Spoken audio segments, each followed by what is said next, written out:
අයිබන් සුබරාත්‍රියක් වාසනාවන්ත රාත්‍රියක්. වාරණය කළ නොහැකි අදහස් ධාරණය කරනු පිණිස තීරණය. මේ දිනවල අපේ රටේ බොහෝ දෙනෙක් විදේශගත වීම වෙනුවෙන් තමන්ට හැකි අයුරින් ක්‍රියාත්මක වෙන ආකාරය අපට දැක බලා ගැනීමට හැකියාව තිබෙනවා. එක් තැනකදී ශ්‍රමිකයන් විදේශගත වෙලා රටේ ආර්ථිකය ශක්තිමත් කිරීම වෙනුවෙන් දායකත්වය ලබා දෙන්න විරදරන අතරතුර අනෙක් පැත්තෙන් ශ්‍රී ලංකා විදේශ සේවා නියුක්ති කාර්යාංශය විදේශ කටයුතු අමාත්‍යාංශය මේ අනුබද්ධිත ආයතන ටිකත් ඒ සඳහා පහසුකම් සැලසීම වෙනුවෙන් යම් ආකාරයක වෙහෙස මහන්සි වෙලා ක්‍රියාත්මක වෙනවා. ඒත් එක්කම ලංකාවේ පුරවැසියන්ට විදේශ රටවල රැකියා අවස්ථාවන් නිර්මාණය කිරීම වෙනුවෙන් වන වපසරිය පුළුල් කිරීමේදී අපේ රටේ රාජ්‍ය සේවකයන් වෙනුවෙනුත් යම් තැනක ගැඹුරු සාකච්ඡාවක් ඇති වෙනවා.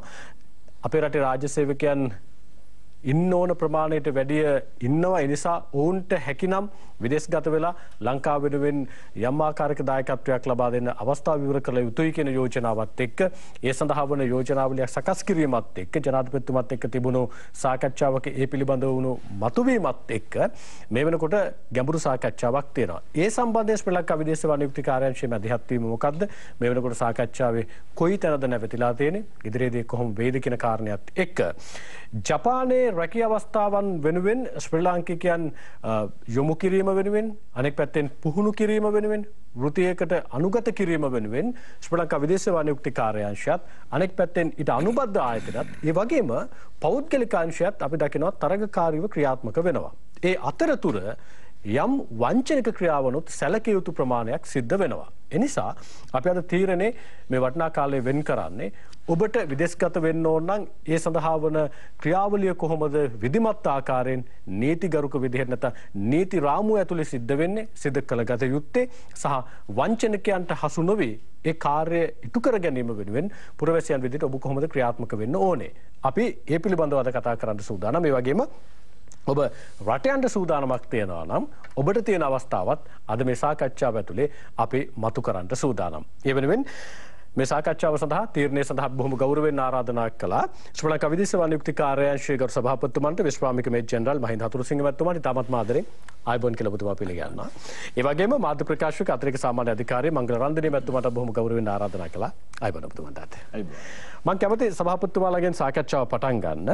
මේ වෙලාවේ අපේ රටේ බොහෝ දෙනෙක් විදේශගත වීම වෙනුවෙන් කටයුතු සූදානම් කරගන්නවා. අපි දැක්කහම පාස්පෝර්ට් කන්තෝරුවේ හිතා ගන්න බැරි විදිහට සෙනග රැස්කමින් තමන්ට අවශ්‍ය කරන පාස්පෝර්ට් එක සකස ගන්නවා. ඒ හැමෝම රට යන්නේ ඉගෙන ගන්නද රැකියාව කරන්නද කියන කාරණය පිළිබඳව සාකච්ඡාවේදී ප්‍රශ්නාර්ථයක් තියෙන. කොහොම නමුත් මේ ඉල්ලුමට සැපයුමක් ලබා දීම වෙනුවෙන් නැත්නම් විදේශගත වෙන්න හදන ශ්‍රමිකයන් සඳහා ඒ රැකියාව වෙළඳපොළ නිර්මාණය කර දීම වෙනුවෙන් සාධිනා දීම වෙනුවෙන් මේ වෙනකොට ඔබතුමාලා කොහොමද ක්‍රියාත්මක වෙන්නේ? බොහොම ස්තුතියි ITN ආයතනයට අපිට මේ අවස්ථාව ලබා දීම ගැන. මම ප්‍රථමයෙන්ම කියන්න ඕන විදේශගත වීම රැකියාවන් සඳහා අපේ ශ්‍රමිකයින් ආරම්භ වෙන්නේ බොහොම කාලයක ඉඳලා. ඊට පස්සේ 1985 අවුරුද්දේ විදේශ සේවා නියුක්ති කාර්යාංශය ආරම්භ වීමත් සමග එම කාර්යය නියමාකාරයෙන්ම ඉෂ්ට කිරීම නියාමනය ඉෂ්ට කරනවා අපේ ආයතනය මගින්.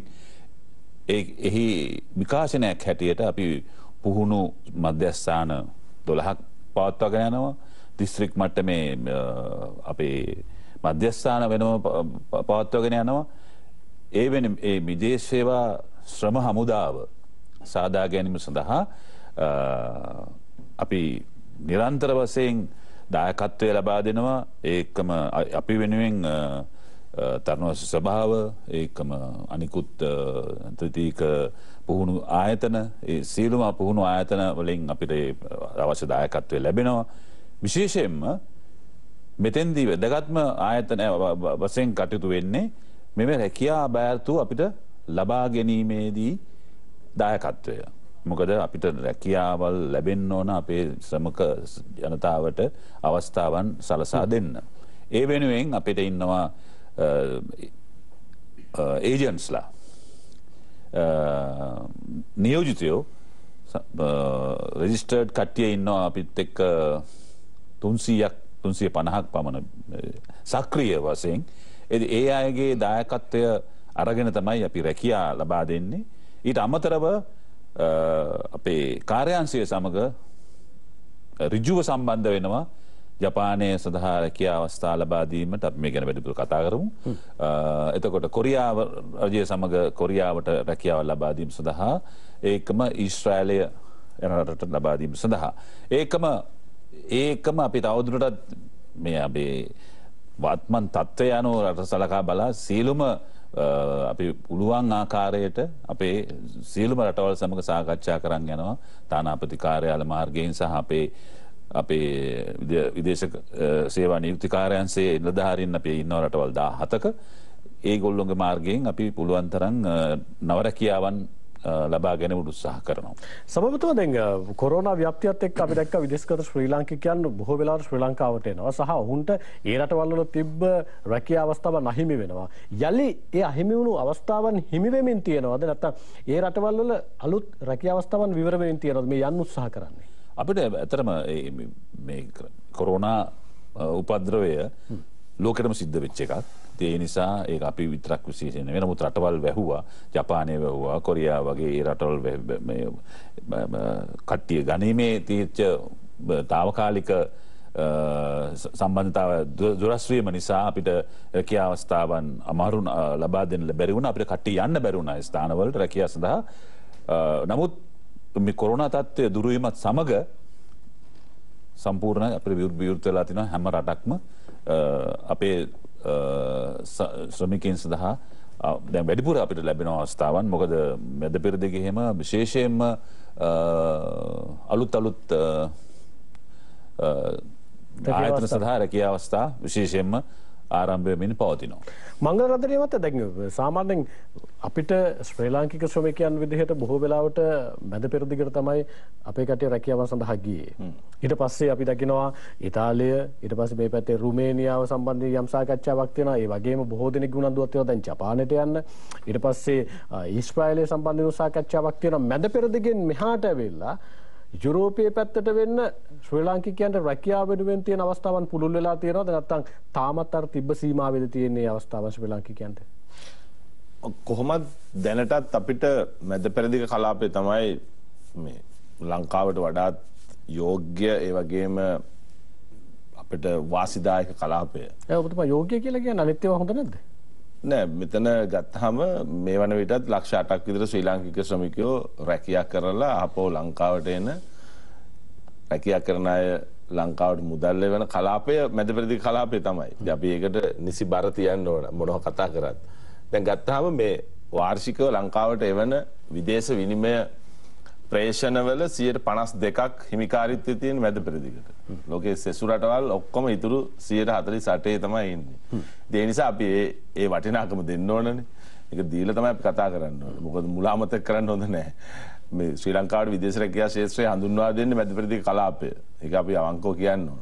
හඳුන්වා දීමත් එක්ක පුළුල් කර ගැනීම වෙනුවෙන් යම් මැදිහත් වීමක් තාම මෙහෙමයි. දැන් අපිට මේ විදේශ රැකියා ක්ෂේත්‍රය කියලා කියන්නේ කොන්ත්‍රාත් කාලයකට රැකියාව සඳහා යන වැඩසටහන නියාමනය කිරීම සංවර්ධනය කිරීම මෙහෙයවීම තමයි.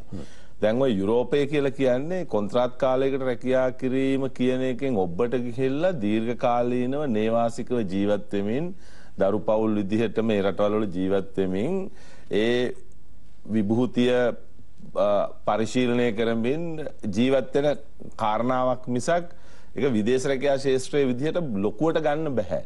නමුත් එහි යම් සුළු පිරිසක් කොන්ත්‍රාත් කාලයකට අවුරුදු දෙකකට රස්සාවලට ගිහලා ආපහු එන අය ඉන්නවා. ඒ වුණාට ඒ වෙනුවෙන් විශේෂ වැඩසටහනක් අපි දැන් යුරෝපය ගත්තත් එංගලන්තය ගත්තත් ඒ රටවල් වලට රැකියාව සඳහා යන අය ආපහු එනවයි කියන එක පිළිබඳ අපිට නිශ්චිතතාවයක් නැහැ. ආපහු එනවා අවුරුදු ගාණක් වැඩ කරලා සමහර ලාවට ඒ රටේ පෞල් ජීවිත විදිහට ලංකාවේ ඉන්න අයත් ඒගොල්ලන් එක්කන් ගිහලා එහෙම. ඒ කියන්නේ ඔබතුමාලා ප්‍රමුඛතාවය දෙන්න ගිහිල්ලා එන අය සම්බන්ධයෙන්. ඔව් ඔව්. ඇත්ත වශයෙන්ම මේ විදේශ වාණිජ්‍යකාරයන්ස පනත තියෙන්නේ ගිවිසුමක් මත රැකියාව සඳහා යන කාරණය ප්‍රවර්ධනය කරන්නයි ඒ අය ලියාපදිංචි කරන්නයි. මොකද අපේ පනතේ ප්‍රතිපාදන කෙලින්ම දීලා තියෙන්නේ රැකියාව සඳහා විදේශගත වෙන ශ්‍රී ලාංකිකයින්ව අපි ලියාපදිංචි කරන්න ඕන. හැබැයි අපිට තියෙන්න ඕන ගිවිසුමක්. රැකියාවට යන එක්කෙනා ගිවිසුමක් අපිට ඉදිරිපත් කරන්න ඕන. ඒ ගිවිසුම කොච්චර විශ්වසනීයත්වයකින් යුතු ගිවිසුමක්ද කියන එක සහතික කර ගැනීම සඳහා කාර්යාංශයට පනතෙන්ම වැඩසටහනක් දීලා තියෙනවා. ඒ තමයි අදාළ රටේ තානාපති කාර්යාල එහෙමත් නැත්නම් තානාපති කාර්යාල නොමැති නම් ඒ රටේ පිළිගත්තු චේම්බර් එක ව්‍යාපාර පිළිබඳ ඒ කවුන්සිල් එකකින් මේ ගිවිසුම සහතික කරලා තියෙන්න ඕන. එතකොට ඒ වගේම තානාපති කාර්යාල වලින් මේ රැකියාව සඳහා ගෙන්වා ගනු ලබන ආයතන පිළිබඳව පොදු අදහසක් තියෙන්න ඕන ඒගොල්ලන්ගේ අර ක්‍රෙඩිබිලිටි ඇසෙස්මන්ට් එක. විශ්වසනීයත්වය පිළිබඳව ඇගීමකට ලක් කරලා යම් ඉහළ මට්ටමකින් වෘත්තිකයින්ට වෘත්ති අයිතිවාසිකම් රැකෙන බව තහවුරු කරලා තියෙනවා. එතකොට ඒ රැකියාවලට යාම ඒ සඳහා රැකියාවලට යන කාරණය තමයි අපි බලන්නේ. දැන් හැබැයි ඔබතුමා දැන් ඔහොම කිව්වට දැන් ඒ සඳහා තියෙන විවර වීම තියෙන්නේ මැද පෙරදිග කලාපය කියලා කිව්වට බොහෝ වෙලාවට සමාජය ඇතුළේ තියෙන සාකච්ඡාවේ කියන්නේ මැද පෙරදිගට පඹෙක් ගියත් විදේශ විනිමය යවන්න පුළුවන් කියලා. ඒ කියන්නේ පුහුණු ශ්‍රමිකයෙක් ඕනේ නැහැ. ශ්‍රමිකයෙක් යවුවා නම් ඇති කියලා. අනෙක් කලාපවල අපිට දිනා ගන්න හැකියාවක් ලැබිලා නැත්තේ අපි පුහුණු ශ්‍රමිකයන් යවන්න උත්සාහ නොකරන හින්දායි කියලා. මම කැමති ඔබතුමායි පැහැදිලි කරගන්න. ඔව් හොඳ ප්‍රශ්නයක්. ඒක දිග කතන්දරයක් ඔබතුමා ආරාධනා කරන්නේ. දැන් මෙහෙමයි. මැද පෙරදිග කලාපයේ ඉන්නේ පුහුණු ශ්‍රමිකයෝ තමයි. දැන් ලෝකේ කොහෙටත් ශ්‍රමිකයෝ ඕන. ඒ ශ්‍රමිකයන් අපි වර්ග කරන්න ගියොත් ඒ අයට වෘත්තීය පුහුණුවක් තියෙනවද නැද්ද කියන එක වෘත්තීය පුහුණුව ඒ රට පිළිගත්තු මට්ටමද මේ රට පිළිගත්තු මට්ටමද කියන එක කාරණා කීපයක් තියෙනවා. නමුත් මැද පෙරදිග කියන්නේ ලෝකයේ දැන් ඔබ මගෙන් අහන්නේ මේ සමාජයේ අහන ප්‍රශ්නේ ඉතින් වැදගත් ප්‍රශ්නයක් ඕක. මොකද මම අහන්න එක ප්‍රශ්නයක්. මැද පෙරදිග කලාපයේ රටවල් වල ඒක පුද්ගල ආදායම මොකක්ද? ලෝකයේ අනිත් රටවල් ලෝකයේ සංවර්ධිතයි කියන රටවල් වලටත් එහා යන හෝ ඊට සමාන මට්ටමක තියෙන ඒක පුද්ගල ආදායමක් සහිත ඉහළ ඒක පුද්ගල ආදායමක් සහිත රටවල්. ඒතකොට ඒගොල්ලන්ගේ පාරිභෝජන රටාව සහ ජීවන මට්ටම කොහොමද? ඒතර ඒ පාරිභෝජන රටාවට සහ ජීවන මට්ටමට සරිලන තාක්ෂණය ඒගොල්ලන්ගේ කොහොමද? ඒතර ඒව කරන්න වැඩ රස්සාවලට යන මිනිස්සුන්ට ඒ තාක්ෂණය ඕනේ නැද්ද? ඒතර මේක නිකන් මිත්‍යාවක්නේ. මැද පෙරදිගට යන අයට කුසලතාව ඕනේ නැහැ කියන එක. නිසි නිපුණතා සහිත අය තමයි මැද පෙරදිගටත් ගන්නෙ. නමුත් මේකේ ඔබ අහන්නේ තා හොඳ ප්‍රශ්නයක්. දැන් යුරෝපයේ සහ ඇමරිකාව එංගලන්තයේ කියන රටවල් වලට ගන්න ඒගොල්ලෝ උත්සාහ කරනවා ඒ රටවල් ඇතුළට ගන්න ලංකාවේ ඉන්න සුපිරිම මිනිස්සු. අපසු උසස් පෙළ අපි ඉගෙන ගන්න කාලේ නම් ඒ හතර දාපුවාම ෆුල් බ්‍රයිට් ස්කෝලර්ෂිප් එකට ඇප්ලයි කරලා ඒ රටට යන්න පුළුවන්. ඒතර ලංකාවේ ඒ හතර ගත්තු සුපිරිම මට්ටමේ දක්ෂයා මේ රටේ විශ්වවිද්‍යාලෙත් නැහැ.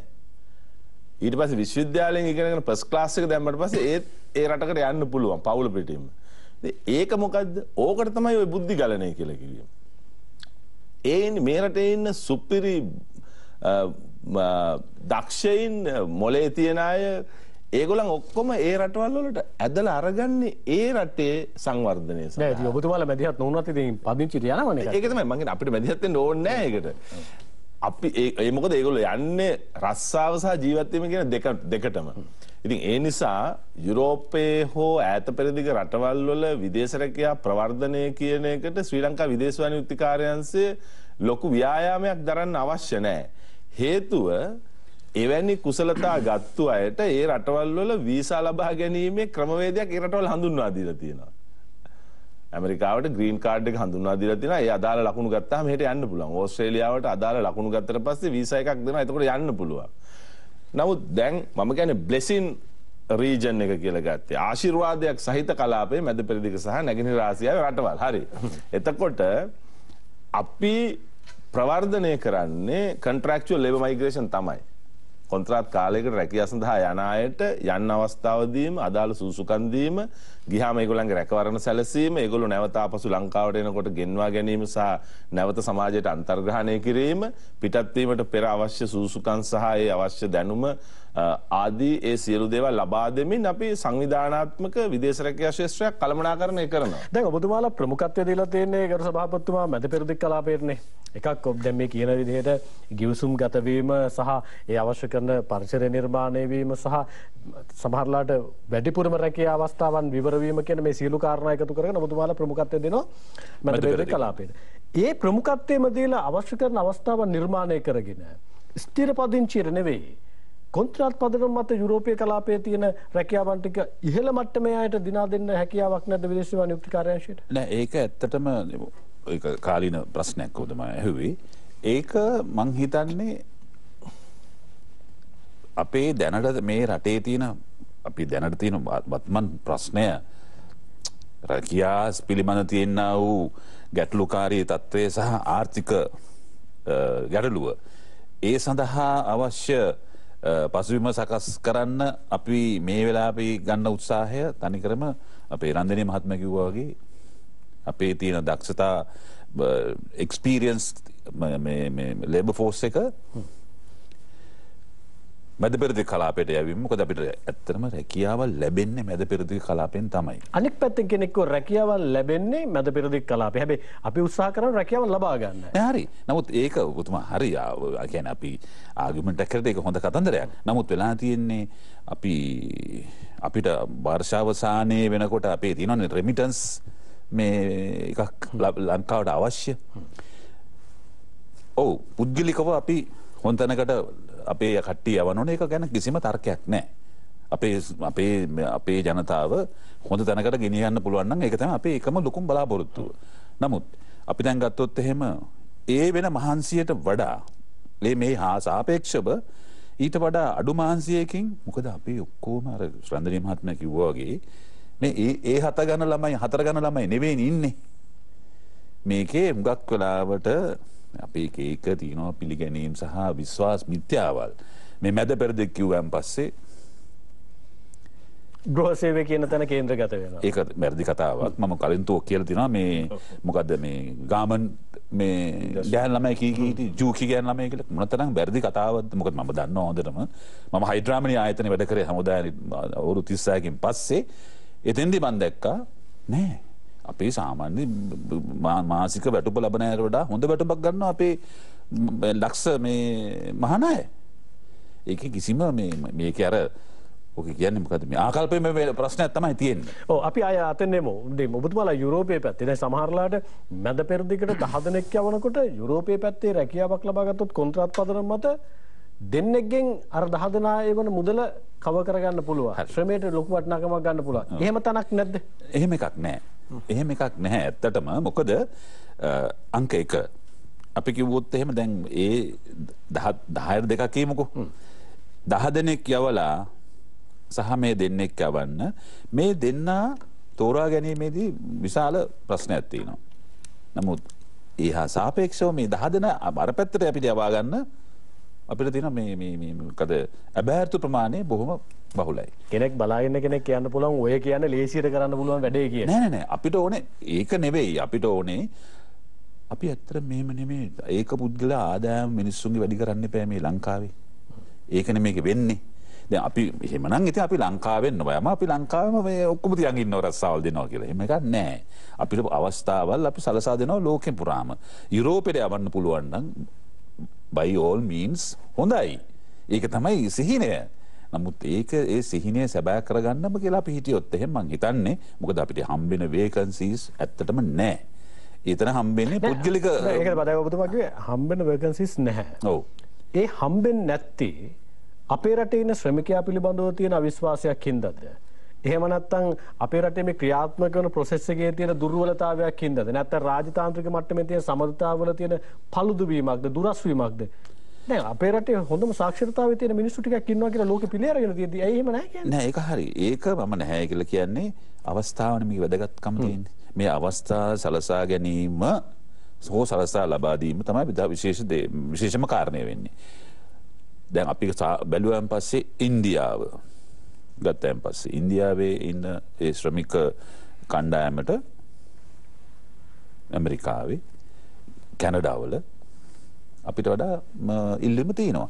ඒවා මේ සමාජගත පිළිගැනීම් සහ ලැබෙන දේවල් අපි උත්සාහ කරන්නේ නැතුව ඉන්න බෑ. අපි දෙනවා අපි උපරිම උත්සාහය. නමුත් අපි දැන් මම කියන්නේ ඔබ කියපු කතාවට මේ කියන්නේ එතෙන්දී උපරිම අපේ අවස්ථාව ලබා ගන්න ඕන. මොකද මේ ඒක පුද්ගල ආදායම නම් වැඩි වෙන්න ඕන අපේ මිනිස්සුන්ගෙන්. අපි දන්නවා තියෙන අමාරුකම්. ඉතින් ඒ නිසා අපි කොහොම හරි උත්සාහ කරනවා 10 දෙනෙක් යවන්න පුළුවන් 10 දෙනෙක් යවන්න. දෙන්නෙක් ඇව්වොත් එහෙම වඩා හොඳයි. නමුත් එතකොට තව එකක් තියෙනවා ඕකේ. දැන් අපි මේ ඒ දෙන්න යවන දෙන්න මම සමහර විට ඒක මගේ සිතුවිලි අප්සෙට් එකක් ඇති. නමුත් ඒක මම කියන්න ඕන. සමහර වෙලාවට එතකොට ඒ දෙන්න ගිහිලා එහෙන් ඉන්න බලනවා. නවතිනවා. ඒකයි මම ඔබතුමාට කොන්ත්‍රාත් පදනම මත. ඉතින් ඒක තමයි. එහෙම එන්නේ නැද්ද කිවිසුම් ගත වෙනවා? එහෙම ඕන කරන්න අඩුනේ. එහෙම ගියොත් එහෙම ඕන කරන්නේ නැහැ. ඒක හරිය අඩුයි. මොකද එහෙම කොන්ත්‍රාත් අනිත් එක අපිට එහෙම කොන්ත්‍රාත් පදනම මත රස්සාවල් හම්බෙන්නේ නැහැ යුරෝපයෙන්. ඔව්. අපිට හම්බෙන්නේ නැහැ. අපිට හම්බෙන්නේම අපේ මේ මැද පෙරදිග කලාපේ. අතරම මැද පෙරදිග හොඳයි. ලක්ෂ 10 පඩි ගන්න අය ඉන්නවා මැද පෙරදිග. ලක්ෂ 5 පඩි ගන්න අය ගොඩක් ඉන්නවා. ඉතින් මේක මේ තියෙන මංගේ මේ තියෙන්නේම ප්‍රශ්නේ මේ ආකල්පේ. මැද පෙරදිග කියලා කියපු ගමන් මංගල රන්දනී මහත්තයා හිතන්නේ ගෘහ සේවය සඳහා. ඒකේ අනිත් පැත්ත දකින්නේ කාසිය දෙපැත්ත වගේ ගෘහ සේවය එක පැත්තක් අනිත් පැත්තෙන් කාන්තාවන්. පිරිමි පාර්ශවයට එහි රැකියාවක් නැද්ද? නැත්නම් ඇත්තටම යන ගෘහ සේවය වෙනුවෙන්ද? මේක තමයි අනිත් මිත්‍යාව. දැන් 2014 සංඛ්‍යා ලේඛන ගත්තාම 68%යි පිරිමි ශ්‍රමිකයින් රැකියාව සඳහා පිටත් වීම. අද වෙනකොට ඒක 70% දක්වා වැඩි වෙලා තියෙනවා පිරිමි ශ්‍රමිකයින්. ඒතර මේ 30%ක් තමයි සමස්ත කාන්තාව රැකියාව සඳහා විදේශගත වෙන්නේ. ඒ සමස්ත කාන්තාවන්ගේ යම් වැඩි ප්‍රතිශතයක් ගෘහ ආශ්‍රිත රැකියාව සඳහා යනවා. ගෘහ ආශ්‍රිත රැකියාව කියලා කියන්නේ මේ දැන් ඕකට මම කියන්නේ ඒක ඕක මේ residential sector occupations කියලා අපි කියන්නේ. ඕවට ඉතින් මිනිස්සු ආස එක නන්දා ගන්නවානේ පුද්ගලයන්ගේ තත්වයන් වලට එක තක්සේරු දෙන්න. ඉතින් ඒ නිසා අපි පාවිච්චි කරන්නේ නෑ ඔය සමහර වචන. ඒක residential sector occupations තමයි. ඒවැ තියෙනවා housekeeping, cooking, caregiving, child care, ඊගාවට laundry තියෙනවා, ඊගාවට tailoring පවා තියෙනවා. residence tailor ඉන්නවා.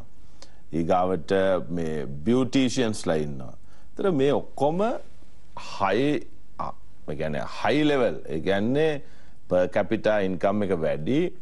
තමුන්ගේ residence කියන එක ඒ කියන්නේ living standards ජීවන මට්ටම් ඉහළ මට්ටමින් තියාගෙන ඒ ගෙදර නැත්නම් ඒ ගෘහයේ තියෙන ඒ නේවාසික ස්ථානයේ තියෙන විවිධ වැඩ කටයුතු වෘත්තිකයින් ලවා කරගන්න ඒවා work places ඒවා මේ පිළිගත්තු සේවා ස්ථාන.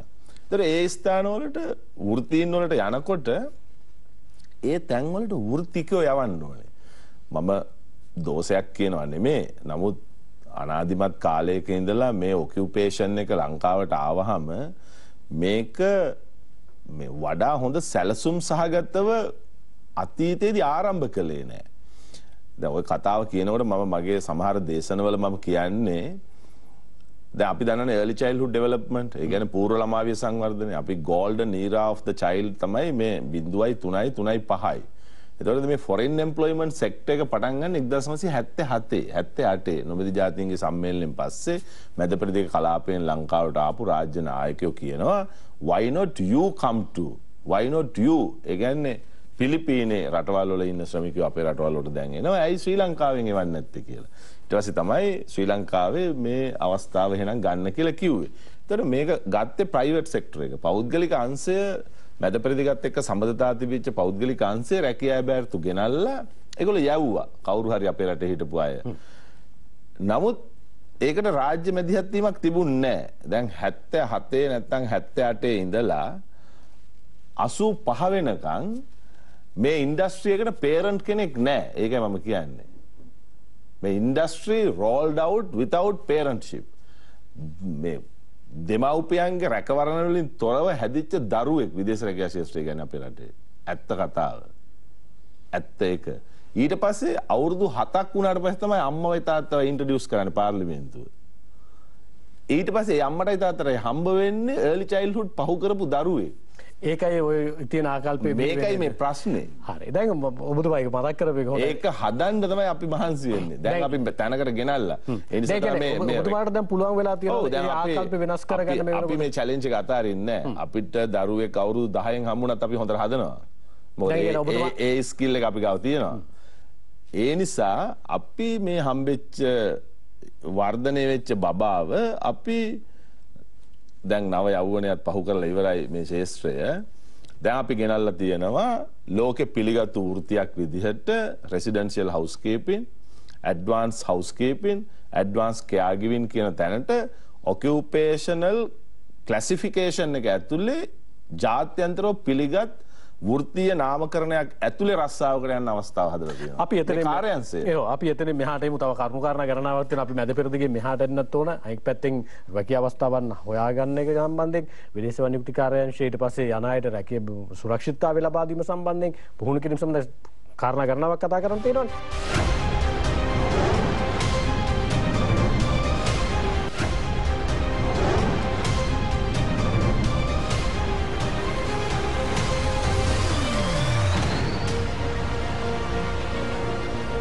දැනට ඔබතුමාලට මැද පෙරදිග කලාපයෙන් අපේ රටේ මෙච්චර ප්‍රමාණයකට කියලා මේ ඉදිරි මාස 6 ඇතුලේ රැකියා අවස්ථාවන් විවර වෙලා තියෙනවා නැත්නම් ඉල්ලුමක් තියෙනවද ඔබතුමාලට? පැහැදිලිව. ඉලක්කම් වලින් කියන්න පුළුවන්. ඒක අපි කියන්නේ. ඉලක්කම් වලින් කියන්න පුළුවන් මැද පෙරදිග කලාපයෙන් ලංකාවට මේ වන විට ඇවිල්ලා තියෙන රැකියා බැරිතු ප්‍රමාණය කාර්යාංශය අනුමත කරපු ප්‍රමාණය ලක්ෂ 3කට වැඩි. ඒ කියන්නේ අනුමත කරපු ප්‍රමාණය. මොන ක්ෂේත්‍රවලද ඇවිල්ලා තියෙන්නේ? සම්පූර්ණයෙන්ම ව්‍යාපාරික ශේත්‍රයේ වෘත්තීන්. ඒ කියන්නේ අපි දන්නවා වෙළඳ ව්‍යාපාර, ඊට පස්සේ කර්මාන්ත, නිෂ්පාදන කර්මාන්ත, ඉදිකිරීම් කර්මාන්ත, වෙළඳ ව්‍යාපාර, සේවා ස්ථාන, තාක්ෂණික වෘත්තීය සහ සේවාංශවල රස්සාවල් පොදුවේ ගත්තාම. ඒ රස්සාවල් අපිට ඇවිල්ලා තියෙනවා. ඒ වගේදී සැපයුම් ශේත්‍රය, ඒ කියන්නේ සප්ලයි චේන් එක ඇතුලේ තියෙන වෘත්තීන් තියෙන පුළුවන්, රීටේල් එක ඇතුලේ තියෙනවා. මේ වගේ රස්සාවල් ගණනාවක් ඇවිල්ලා තියෙනවා. වයස් සම්බන්ධයෙන් සාකච්ඡාවක් තියෙනවද? වයස් සම්බන්ධයෙන් සාමාන්‍යයෙන් අවුරුදු 18 ඉඳන් 50 දක්වා අයට රැකියා වීසා ලැබෙනවා. ඒක තමයි පොදු තත්ත්වය. අපි බලපුවාම රස්සාවලට යන ශ්‍රී ලාංකික ශ්‍රමිකයන්ගේ වයස ඇතුලේ අවුරුදු 25යි 40යි අතර නැත්නම් 35යි අතර 20යි 35යි අතරයි තමයි වැඩි බහුතරයක් රැකියාව සඳහා ගිහිල්ලා තියෙන්නේ. ඔබතුමාලට දැන් ওই ලැබෙන මැද පෙරදිග ඔය ලැබිලා තියෙන රැකියා බැරිතු සම්බන්ධයෙන් දැන් අපි දකිනවානේ කොරියාවට යවන්න ගියොත් එක්සෑම් එක ලියලා ප්‍රවීණතාවය අරගෙන ඉන්න ඕන කවුරු හරි අය කෙනෙක් අපි ගන්නකම්. දැන් මැද පෙරදිගත් ඒ තත්ත්වයේ තියෙනවද? එහෙම නැත්නම් යම් ආකාරයක වෘත්තීයක ප්‍රවීණතාවයක් ලබා ගත්තොත් හිත උනත් යන්න පුළුවන්. සමුක පරීක්ෂණ පවත්වන්න මැද පෙරදිගෙන් මෙහාට එනවා. හුඟක් අය. සමහර අය මේ නවීන තාක්ෂණය හරහා සමුක පරීක්ෂණ පවත්වනවා. ඒගොල්ලන්ට ප්‍රායෝගික සැසිකරණ තැන් වලට එක්කන් ගිහලා ඒවා කරන්න කියනවා. ඒවා බලන් ඉන්නවා. වීඩියෝ මාර්ගෙන් ඒවා බලලා ඇගීම් වලට ලක් කරලා තෝරගන්නවා. සමුක පරීක්ෂණ දෛනිකව අපේ බලපත්‍රලාභී නියෝජිත ආයතන කරනවා. සමහර සමුක පරීක්ෂණ වලදී ඉල්ලන්නේ 225යි. නමුත් 500ක් විතර ඇවිල්ලා තියෙනවා සමුක පරීක්ෂණයට. ඉතින් ඒක උදේ ගත්තාම හවස වෙනකන් සමුක පරීක්ෂණ කරලා උදේ පාන්දර ෆ්ලයිට් එකේ ලංකාවට ඇවිල්ලා හවස ෆ්ලයිට් එකේ ගෙදර යන්න දාගෙන සමුක පරීක්ෂණ වලට එන්නේ. ඒතකොට ඒ තරමට මේ කලාපයේ රස්සාවල් වලට ගැනීම සම්බන්ධයෙන් සුදුසුකම් සම්පූර්ණ කරගෙන ඉන්න අයට ශනිකව යන්න පුළුවන්. ඒ කියන්නේ මට සභාපතිතුමාලකටත් එන්න අවශ්‍ය කාරණාවක් තියෙනවා. දැන් ඔබතුමාලට රැකියා ඉන්නේ ඒජන්සි වලින් නම් සමහරලාට බලපත්‍රලාභී ඒජන්සි සමහර නෙමෙයි බලපත්‍රලාභීන්ම පමණයි. එච්චරමයි. දැන් පහුගිය කාලේ වාර්තා වුණා දැන් සමහරලාට ගිහිල්ලා අතාරිනවා, සල්ලිත් ගන්නවා, පාස්පෝර්ට් එකත් අරගෙන යනවා. ඒතකොට ඒ බලපත්‍රලාභී නෙමෙයිද? ඒක තමයි. ඒක ඇත්තටම මං හිතන්නේ ඒක මේ බලාපොරොත්තුවේ ප්‍රමාණය වැඩිවීම නිසා මිනිස්සු රැවටීමට ලක්වීම. අපේ මේ අතරමැදියෝ ඉන්නවා නොයෙකුත් මාදිලියේ රැවටීම් වලට අපේ යන්න ඉන ජනතාව වැඩිකම නිසා ඒගොල්ලන්ව මේවට එක එක ඒවට අල්ල ගන්නවා. දැන් මමත් හෙට රැවටෙන්න පුළුවන්. මම ඔබතුමාගෙන් පැහැදිලිව අහන්නේ නිර්වුල්ව. වංචාකාරයයි නිවැරදි කෙනයි හඳුනා ගන්න තියෙන සුදුසුම එක මොකක්ද? කිසිම කතාවක් නැහැ. පළවෙනි දේ තමයි ඔබතුමාට කරන්න පුළුවන්. කෙලින්ම අපේ මේ 24 නම්බර් එක තියෙනවා. ඒකෙන් කතා කරලා අපිට අහන්න පුළුවන්. මම මෙන්න මේ ආයතනයේ මම සල්ලි දෙන්න ලෑස්ති. දෙන්න එපා. දෙන්න කලින් අපෙන් අහන්න.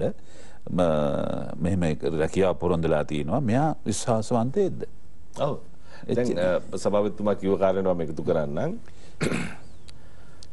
එක්කෝ 1989 19යි 89. එහෙම නැත්නම් slbfe.lk වෙබ් අඩවිය. මේ දෙකෙන් එකකට ආවට පස්සේ බලපත්‍රලාභියෙක් නම් අංකය ඉල්ල ගන්න ඕන අනිවාර්යයෙන්ම. ඒක මේ දාලා අපේ පද්ධතිය ඇතුළට බලන්න ඕන. මෙයාට අපි බලපත්‍රයක් දීලාද ඒක වළංගුද සහ අදාළ රටට අදාළ ඔය කියන රස්සාවට අපි අනුමැතියක් දීලා තියෙනවද කියලා. ඒක හොයාගන්න පුළුවන්. ඒක අහලා හොයන්නත් පුළුවන්. තමුන්ටම තමුන්ගේ පරිගණකයකට හෝ මේ ජංගම දුරකථනයකට තොරතුරු ඇතුළත් කරලා ඉන්ටර්නෙට් අන්තර්ජාලය මාර්ගයෙන් සොයාගන්න පුළුවන්. බලපත්‍රය ලබා දීලා තියෙන ආයතන බැඳලා ඉන්නවද? මම ගිහිල්ලා බලපත්‍රාංකය දෙන්න කියලා කිව්වොත් දෙන්න? බැඳිලා කියන්නේ අනිවාර්යෙන් මහජනතාවට ප්‍රදර්ශනය වෙන පරිදි බලපත්‍රංකයේ ප්‍රදර්ශනය දකින්න පුළුවන් විදිහට ප්‍රදර්ශනය කරන්න ඕන. කාර්යාංශය විසින් දීපු වළංගු බලපත්‍රය තමුන්ගේ කාර්යාලයේ මහජනතාවට පේන පරිදි එල්ලලා තියන්න ඕන. ඒක තමයි නීතිය. එතකොට මේ 1985 අංක 21 පාර්ලිමේන්තු පනතෙන්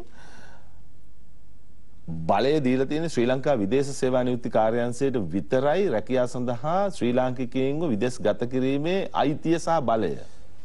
ඊට පස්සේ පනත කියනවා කාර්යාංශේ හැර වෙනත් කෙනෙක් කරනවා නම් ඒ කාර්යාංශයේ බලපත්‍රයේ තිබිය යුතුයි වළංගු ආකාරයට කියලා. ඒතර මේ අපි මේ දෙන්නේ කාර්යාංශයේ සතු බලය තමයි බලපත්‍රයකින්.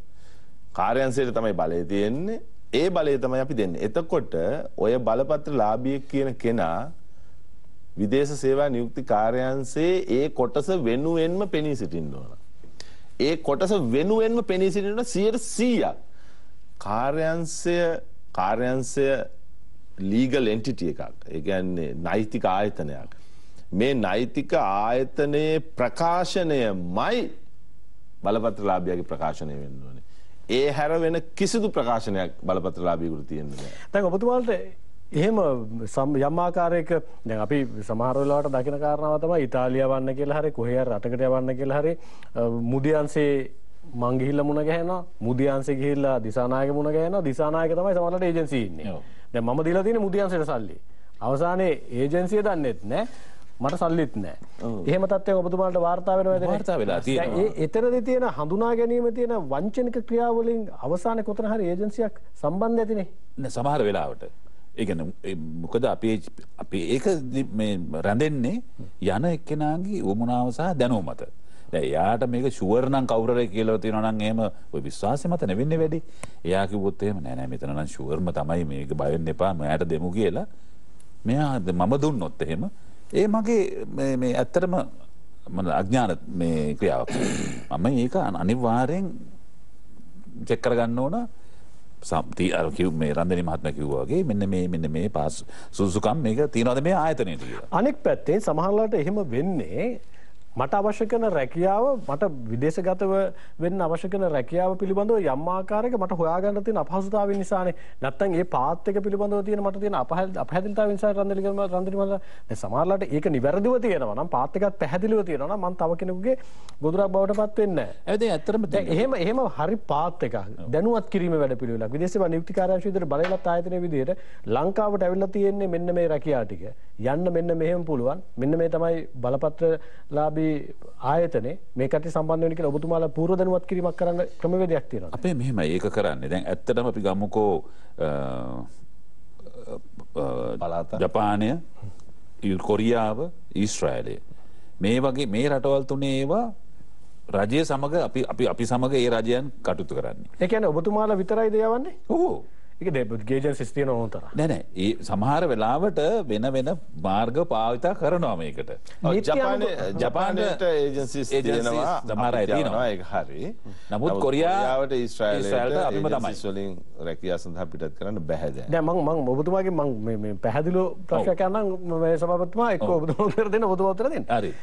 අපේ රටේ කාලයක් තියෙනවා මට හෙට කොරියා යන්න ඕන කිව්වොත් එහෙම මේ දේශපාලඥයන් රුපියල් ලක්ෂ 5ක් දෙන්න නැත්නම් අර අයියට ලක්ෂ 5ක් දෙන්න කියලා තාමත් යනවා. ගම්වල මිනිස්සු තාමත් එහෙම කරන තැන් තියෙනවා. අහුවෙන තැන් තියෙනවා. එහෙම නැහැ. තියෙනවද නැත්තේ නෑ. එහෙම බෑ වෙන්නේ නෑ. එහෙම වෙන්නේ නෑ. ඔබතුමා පුවත්පත් වල අරගෙන බලන්න තාමත් තියෙන තැන් තියෙනවා. වෙබ් අඩුවේ වාර්තාවන් වල තාමත් තියෙන තැන් තියෙනවා. එහෙම වෙන්න බෑ. මොකද පැහැදිලිවම කොරියාවේ සහ ඊශ්‍රායලයේ පැහැදිලිවම මේ කොරියාව වෙන ටිකක් අඩුයි. දැන් ඊශ්‍රායලය සම්බන්ධයෙන් ටිකක් වැඩිපුර ඔය සාකච්ඡාව. නෑ ඇත්තට මේක වෙලා තියෙන්නේ ඔය තිබිච්ච මිනිස්සු ගිහිල්ලා කරපු වැඩ.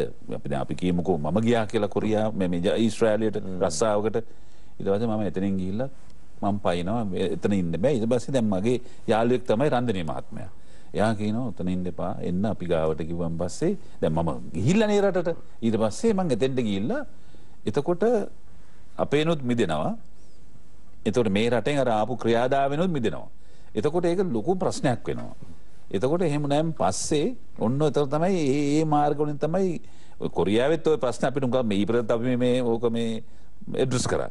ඔය වගේ ප්‍රශ්න තියෙනවා. ඔව් ඒක දැන් මම එතන පොඩක් කියන්න තව අපි සභාපතිතුමා ටිකක් මම තව එකතු කරන්න එතුමා කියපු කාරණේට. ඒ කියන්නේ දැන් කොරියාවයි ලංකාවයි අතර ගිවිසුමක් තියෙනවා, විභාගයක් තියෙනවා. විභාගේ පාස් වෙච්ච අය වෙබ්සයිට් එකට යනවා. වෙබ්සයිට් එකට ගියාට පස්සේ එහෙ ඉන්න එම්ප්ලොයි කෙනෙක් එයාව තෝරගන්නවා.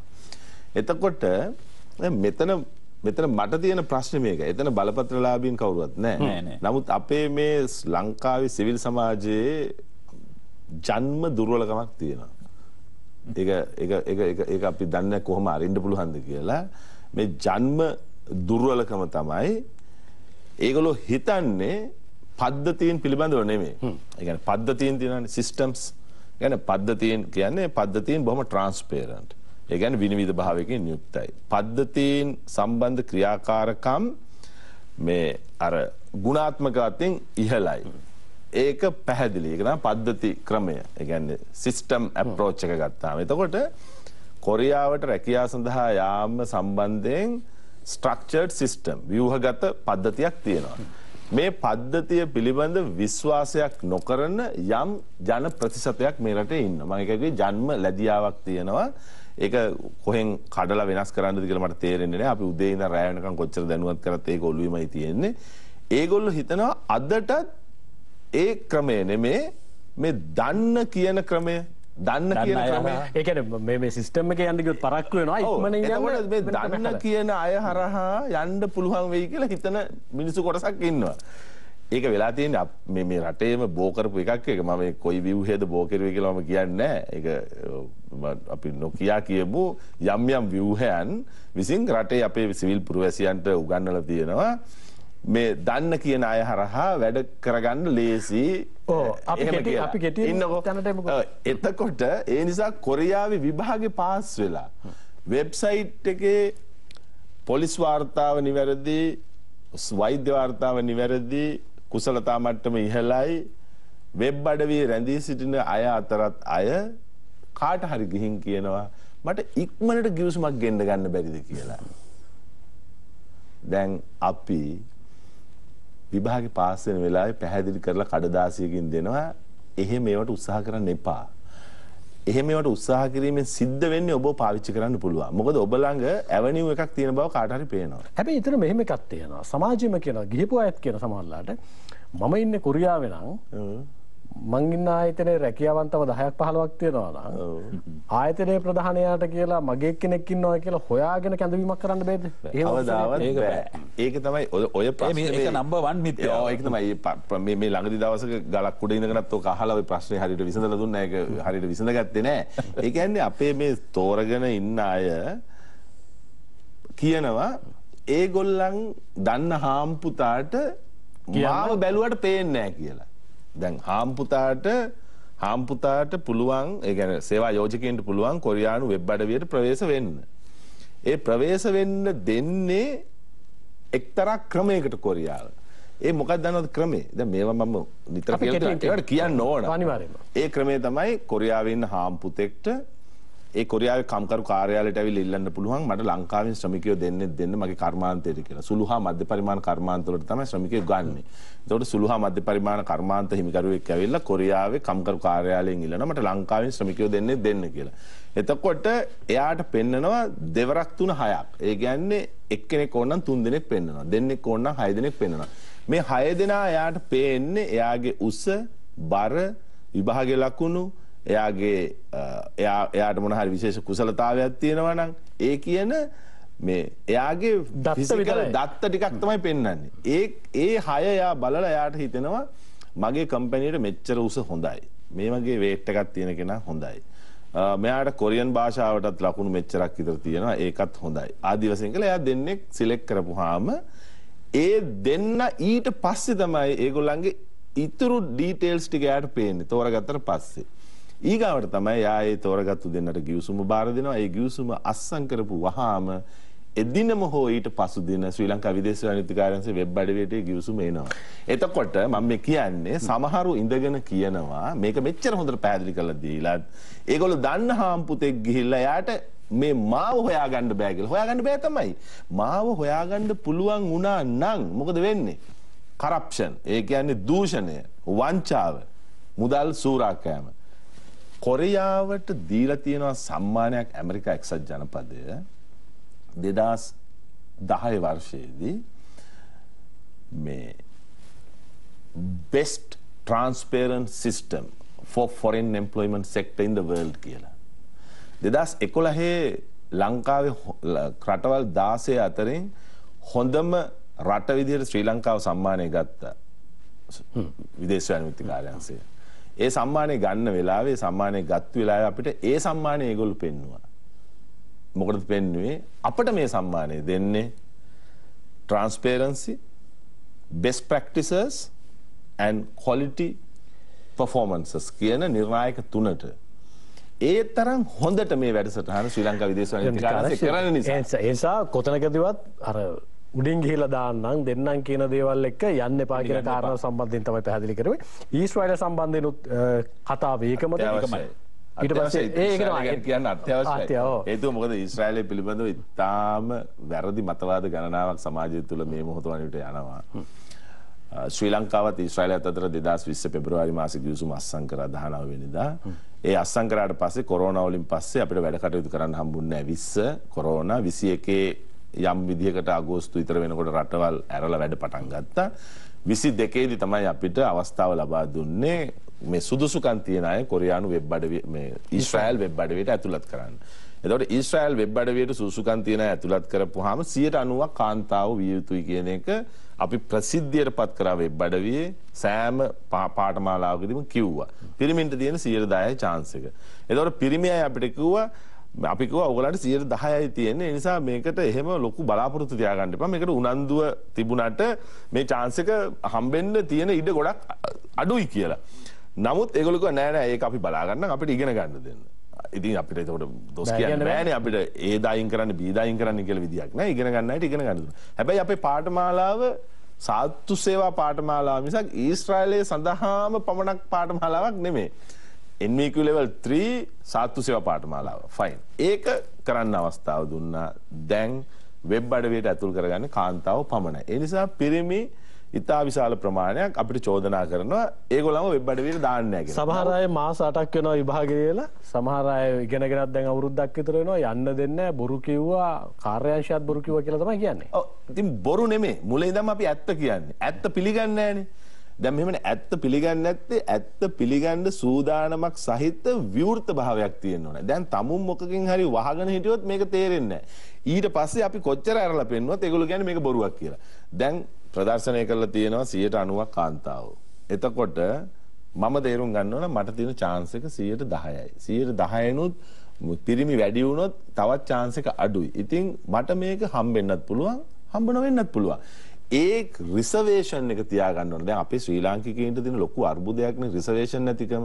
දැන් මේක සයිකොලොජිකල් රික්වයර්මන්ට් එකක්. වෙල් බීන් වල යහපැවැත්මේ මනෝවිද්‍යාත්මක උවමනාවක් තමයි අපි ගිහිල්ලා කොන් වල හප්පල තියන්න හොඳ නැහැ ජීවිතේ. මේ අතර පොඩි ඉඩක් තියෙන්න ඕන ෂොක් එක ඇබ්සෝබ් කරන්න. දැන් මේක ඇබ්සෝබ් කරන. ඒ කියන්නේ අනිවාර්යෙන් වෙනස් වෙන්න ඉඩක් තියෙනවාමයි මම මොනා කිව්වත් ලෝකේ.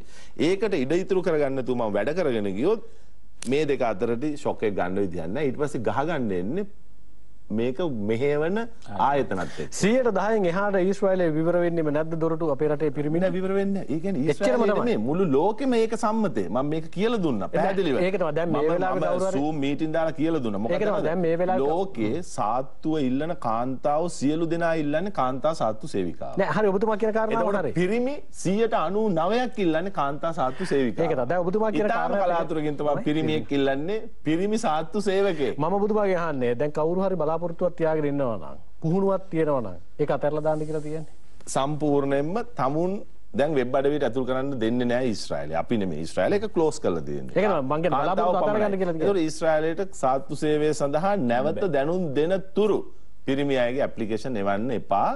ඒගොල්ලෝ ඒක දාන්න දෙන්නේ නැහැ කියලා කියලා ඉවරයි. එතකොට දැමත දැනුම් දෙන්නේ කවදද කියලා කියන්නේ නැහනේ.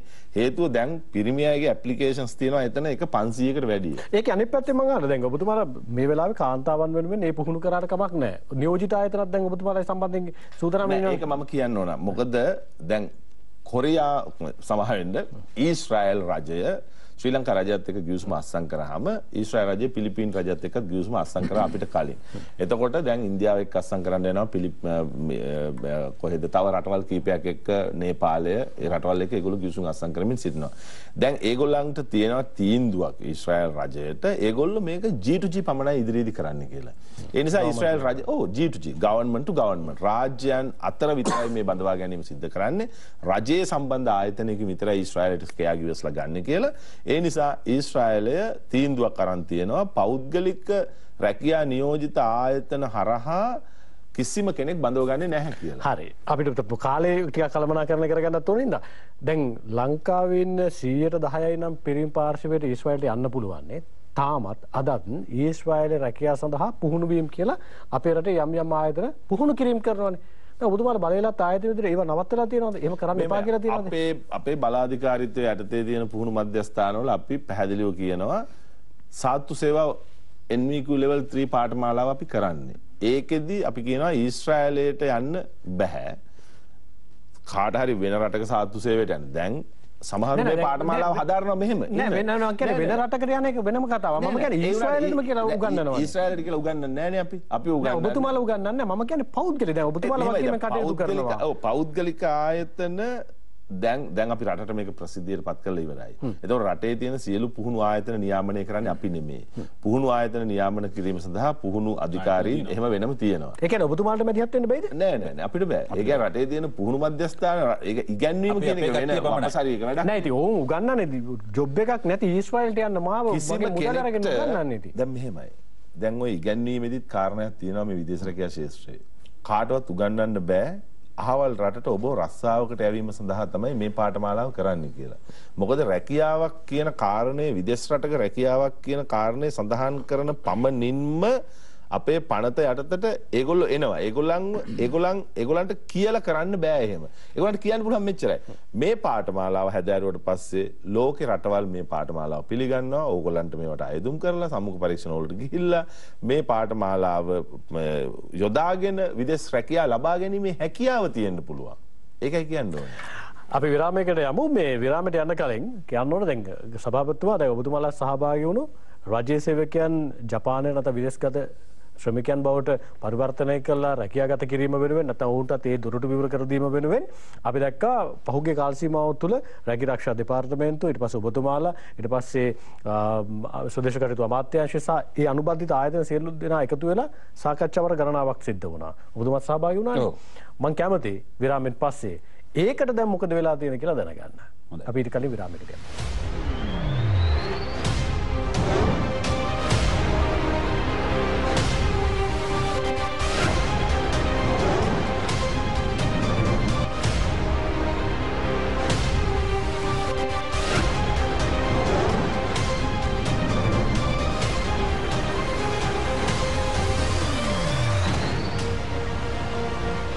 අපි අද තීරණය සමගින් ශ්‍රී ලංකා විදේශ සේවා නියුක්ති කාර්යාංශයේ ගරු සභාපතිතුමන් විශ්‍රාමික මේජර් ජෙනරාල් මහින්ද අතුරුසිංහ මැතිතුමන් ඒ වගේම මාධ්‍ය ප්‍රකාශක අතිරේක සාමාන්‍ය අධිකාරී මංගල රන්දිනී මැතිතුමන් එක්ක අපි තීරණයේ ඉන්නේ. මේ වෙනකොට ලොකු ඉල්ලුමක් තියෙනවා විදේශගත වීම වෙනුවෙන් ශ්‍රී ලාංකිකයන්ගේ. ඒ සඳහා වන ඉඩ ප්‍රස්තාව ඒ සඳහා ශ්‍රී ලංකා විදේශ සේවා නියුක්ති කාර්යාංශයේ මැදිහත් වීම සහ අනෙක් පැත්තෙන් මේ පවතින තත්ත්වය යම් ආකාරයක ප්‍රයෝජනයකට අරගෙන වංචනිකයින් සමහර වෙලාවට මේ විදේශගත වීමට උත්සාහ දරන පුද්ගලයන් මුලාවට ලක් කරනවා.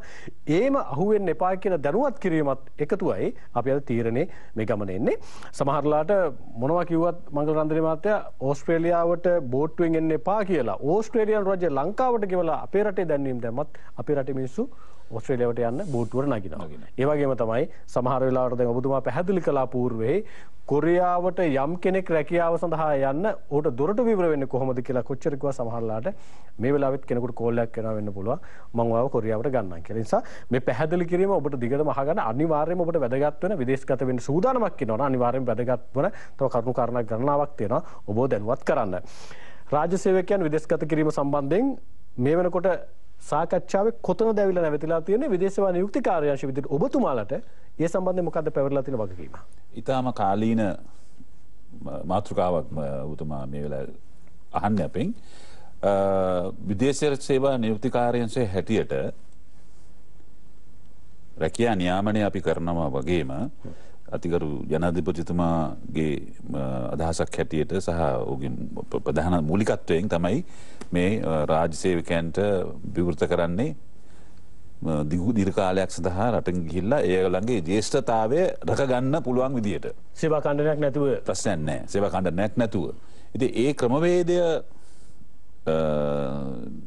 විවෘත කරලා තියෙනවා. නමුත් ආයෙ දැනුවත් කිරීමක් අපිට පොඩ්ඩක් කරලා තියෙනවා මේ සම්බන්ධව තාම හරියට නියාමනය කටයුතු අවසන් නැති නිසා ඒ සම්බන්ධව දැනුම් දීම් අපිට අති වනාගතයේදී කරනවා කියලා. ඒ කියන්නේ කෙටියම කිව්වොත් එහෙම රාජ්‍ය පරිපාලන අමාත්‍යාංශය තාම චක්‍රලේඛ නිකුත් කරලා නැහැ. චක්‍රලේඛ තමයි අවිල්ල නැහැ.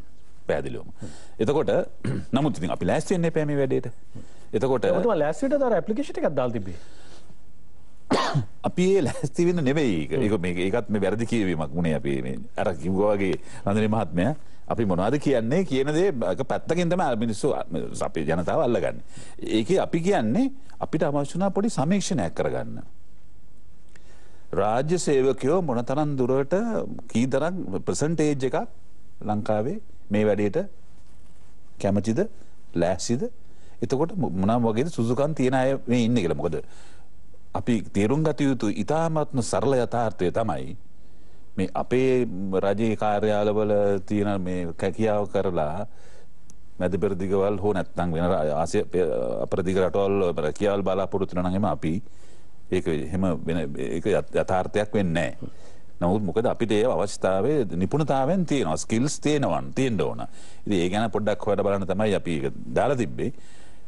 නමුත් ඒක විශේෂයෙන්ම අපිට කියනවා පබ්ලික් ඇඩ්මිනිස්ට්‍රේෂන් එකෙන් තාම මුකුත් නැහැ මේ සම්බන්ධව මොනවාද චක්‍රලේඛ අපි වැඩේ කරන් යනවා ඉස්සරහට කියලා. සමහරලාට අපේ රටේ මහා ලොකුට සද්ද දාලා පටන් ගත්තට අවසානයේ කවටවත් නොකිය තමයි ඒ සියල්ල එකතු කරලා පෙට්ටියට දාලා වහලා දාන්නේ. ඔබතුමා ඔය අන්තිම සාකච්ඡාවේ හිටියානේ. දැන් ඔබතුමා මේ එක්තැනකදී මේ කාර්ය සිද්ධ කරන ආයතනයක ප්‍රධානියෙක්නේ. ඔබතුමාට ලැබිච්ච චිත්‍රය අනුව මේකත් හුදු මෙතරම නවතින ලප්තන්ම ලොප් වෙන සිද්ධියක් බවට පත් වෙයිද? නැහැ. ඒක වෙන්නේ නැහැ. මොකද ඒක වෙන්නේ නැත්තේ ඒක මම හිතන්නේ කාරණා කීපයක් දෙනවා මම. පළවෙනි කාරණේ තමයි ඒක එහෙම වෙන්නේ නැහැ කියලා මට හිතෙන්නේ මට තේරුම් ගිහලා තියෙන්නේ. මොකද අපේ රාජ්‍ය සේවය ගොඩක් ඉන්නවා. අපි දන්නවනේ.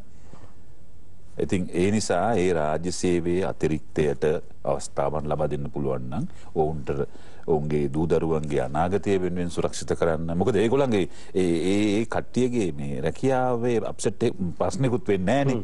ඒ කියන්නේ ඒගොල්ලන්ගේ ජේෂ්ඨත්වය මොනවාක්වත් වෙන්නේ නැහැ. ලංකාවට ආවට පස්සේ ආපහු යාට පටන් ගන්න පුළුවන්. එයා නැවතුත් තනින්. ඉතින් ඒ නිසා එයාගේ මේ රැකියාමය ස්ථිරතාවය තියෙන ගමන් ඒ නිසා මේගොල්ලන්ට තව විවරයක් වෙනවා වෙන විස්ථා එකක් වෙන ලෝකයක්. ඉතින් එතෙන්දී අන්න ඒකට අපිට යොමු කරගන්න අපිට ඒ රටවල් වලින් අපිට අවස්ථා ලබා ගැනීම තමයි මෙතෙන්දී වෙන්නේ. ඔබතුමා කියන්නේ අනිවාර්යෙන් මේ ගත්ත තීන්දුව ක්‍රියාත්මක වෙයි. අනිවාර්යෙන් වෙනවා. කොච්චර කාලයක් යයිද කියලා ඒක ඉතින් මොකද මේ ක්‍රමවේදවල් හදන්න වෙනවා මේ රාජ්‍ය පරිපාලන අමාත්‍යාංශයට කොහොමද නැත්නම් මේ ලංකාවේ වැඩ කටයුතු ඔක්කොම අවුල් වෙනවනේ මේ එකපාරටම ඕපන් කරොත් එහෙම ඔක්කොම යන්න ගියොත් එහෙම හැබැයි කැබිනට් අනුමැතිය ගත්තා. ඔව්. වාර්තා වෙන විදිහට චක්‍රලේඛයට අවසන් අධීරයට ඇවිල්ලා තියෙනවා. ඔව්. print out එක ගන්න විතරයි තියෙන්නේ. ඔබතුමාට හිතන විදිහට කොතනද බාධාව තියෙන්නේ? ඒක මට එහෙම කියන්න බෑ.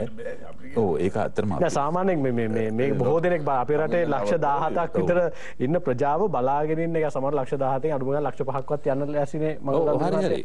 දැන් ඔබතුමාලා සමීක්ෂණය කරාට පස්සේ කී දෙනෙක් යන්න සූදානම්ද කියලා කියනවනේ. අපිත් බලන්නේ ඒක තමයි. දැන් මෙහෙමයි. දැන් මේක ටිකක් හාස්‍යයට කාරණයක්. රාජ්‍ය සේවයේ දැන් ඔය ඉන්න බහුතරය කාර්යාලවල පුටුවල වාඩි වෙලා මේ ෆයිල් එක වැඩ කරපු අයනේ. නමුත් රාජ්‍ය සේවයේ ඉන්න තාක්ෂණික ක්ෂේත්‍රවල ඉන්න අයට ලෝකේ රස්සාවල් තියෙයි. ඊට පස්සේ නිපුණතා සහිතව වෘත්තීය නිපුණතා සහිත අයට රස්සාවල් තියෙයි. ආරක්ෂක අංශ වල ඉන්න අයට ඉහළ ඉල්ලුමක් තියෙයි. නමුත් ඒ ටික කොහොමත් යවන්න අපේ රට සූදානම් නැහැ කියලා මම හිතන්නේ. මොකද ඒ තියෙන දැනුම රට ආරක්ෂා කරගන්න තියාගන්න ඕන නිසා.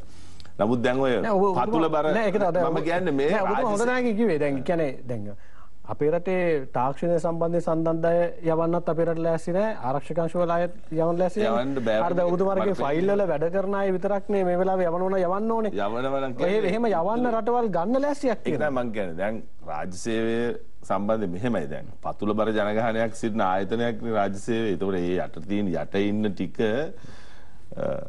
වෘත්තිකයෝ විදිහට ලෝකේ අපි උදාහරණයක් ගමුකෝ දැන් හෝටලයක වේටර් කෙනෙක් කියලා වෘත්තිකයෙක්නේ.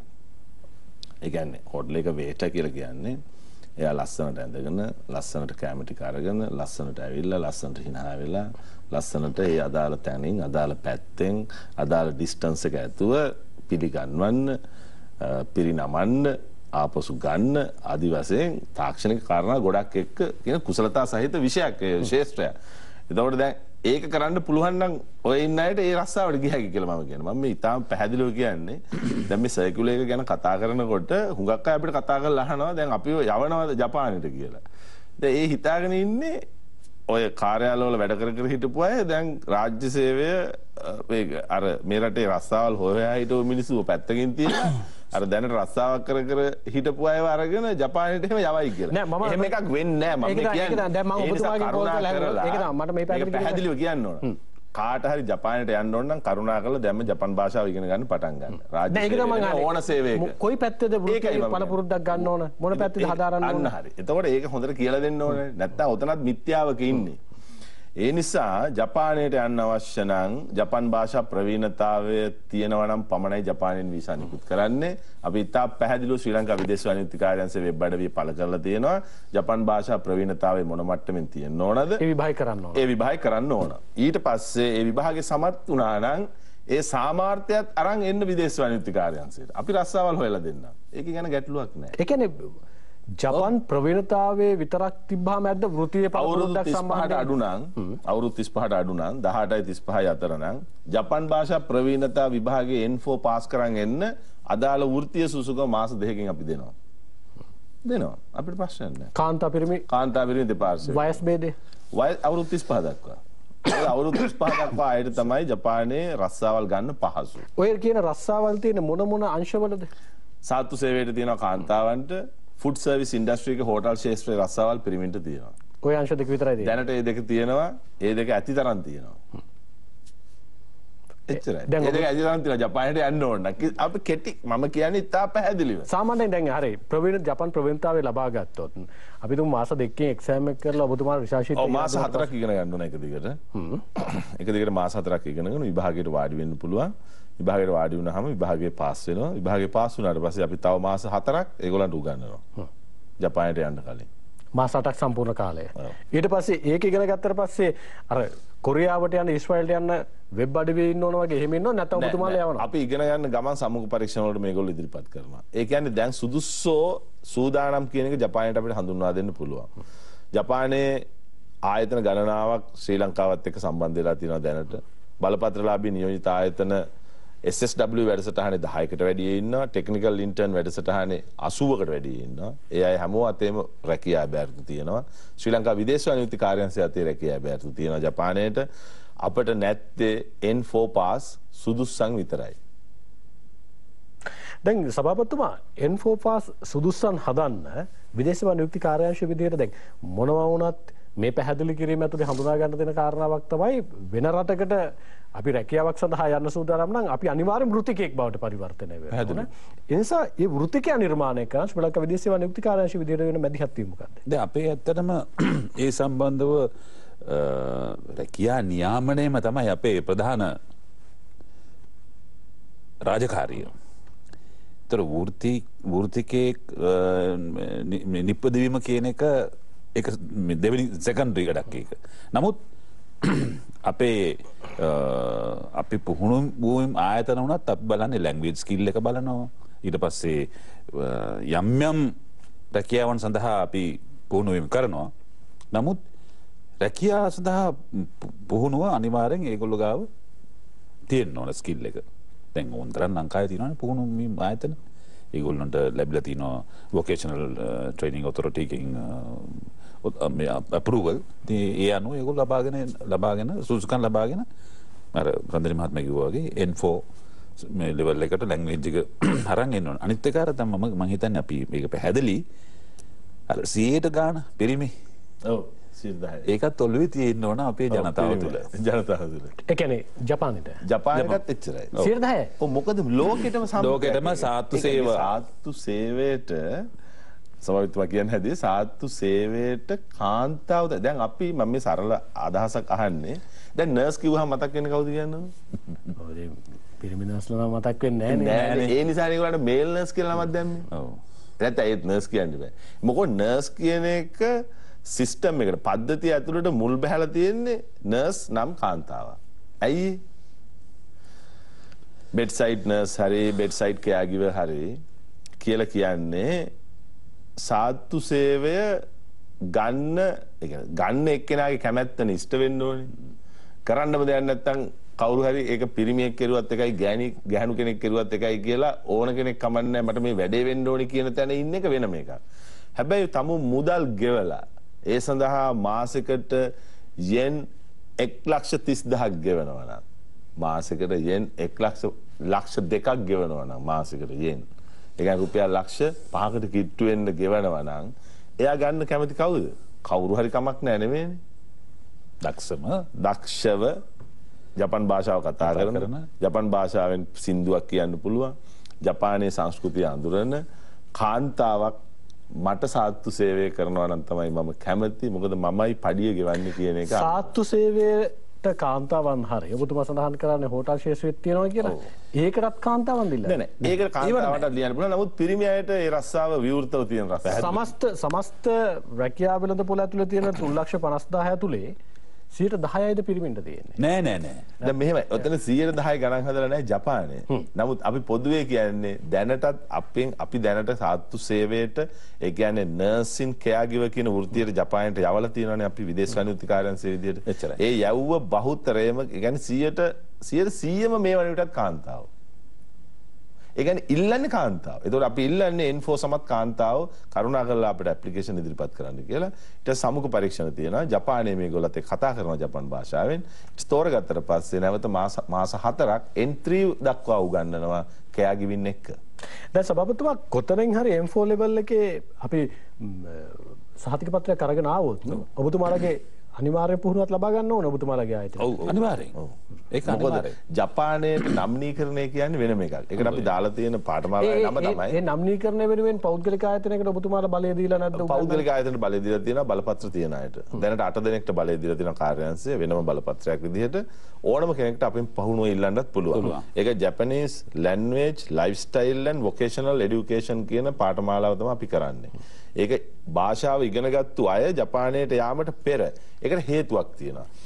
දැන් මේකත් හොඳට අපි කියලා දෙන්න වටින කතාවක්. ඒ කියන්නේ ජපානයට කෙනෙක්ව තෝරගත්තට පස්සේ එයාගේ වීසා එලිජිබිලිටි එක ලංකාවේ ජපාන තානාපති කාර්යාලයට ගමන් බලපත්‍රය ඉදිරිපත් කරලා ඒ ගමන් බලපත්‍රයට රැකියා වීසා එකක් ඉන්ටර්න් වීසා එකක් ගහ ගැනීම සඳහා තියෙනවා මේ ඩොකියුමන්ටේෂන්.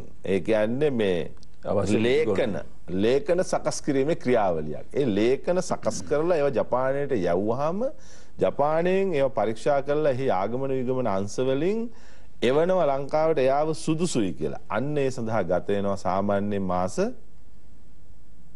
කීයද? හිතුවොත් නිකන්. අපි හිතන්න නැතුව කියමුකෝ. කමන්නේ ආසයි මොකක් වගේ කියයිද කියලා බලන්න. මාස 3ක් 6ක්. එතකොට සම්පූර්ණ කාලය 8යි 6යි උපරිමේ 6ක් මේ කියන්නේ. උපරිමේ 6ක්. ඊට අඩුවෙන් එන්න පුළුවන්. දැන් අපි කරන්නේ මේ 6 හරි 4 හරි කාලේ මෙයාව රස්ති අදු ගස්සන්න ඕනේ නැහනේ. එයාට වඩා වටිනා දෙයක් දෙනවා. ඒ මොකද්ද? Japanese language ඊගාව next level එක. එයා යන රස්සාවට වෘත්තීය පුහුණුව NVQ level 3 එක. Japanese lifestyle working with Japanese කියන එක. ජපන් ජාතිකයන් සමග රස්සාවක් කරන්නේ කොහොමද කියන ඒ සංස්කෘතික හුරුව. ඒ සඳහා ජපානයෙන්ම ලංකාවට ආපු අපේ පුහුණු උපදේශිකාවන් ජපානයේ අවුරුදු 5ක් 6ක් වෘත්තීය කරපු උපදේශකවරු අපි ළඟ ඉන්නවා. ඒගොල්ලෝ යටතේ නේවාසිකව අපේ පාඨමාලා අපි දීලා තියෙනවා. අපි එතනින් එහාට යමු. තව මේ දැන් ජපානයෙන් අපි එහාට යමු. දැන් ඔබතුමා පැහැදිලි කළා යම් තැනක ගැටලුවක් තියෙනවා නම් වෙබ් අඩවියට ප්‍රවිෂ්ඨ වෙලා ඔබතුමාලගේ ඒ තොරතුරු ගන්න පුළුවන්. දැන් සභාපතිතුමා ඊශ්‍රායලයේ ජපානය ඊපස්සේ මැද පෙරදිග. එතනින් එහාට ශ්‍රී ලාංකික ශ්‍රමිකයන් වෙනුවෙන් විදේශ වෙළඳපොළ ඇතුලේ තව මොන රටවල් සම්බන්ධයෙන්ද විදේශ වෛද්‍ය කාර්යශීලීව ඔබතුමාලා අවධානය යොමු කළ තියෙන රැකියාව අවස්ථා හොයලා මැද පෙරදිග ඇරද? ඔව්. දැන් මැද පෙරදිග ඇර අලුතෙන් අපි රටවල් දැන් විවෘත කරගෙන යනවා බලන්න අපි සාකච්ඡා කරලා තිනවා දැන් පටන් ගන්නවා හංගේරියාව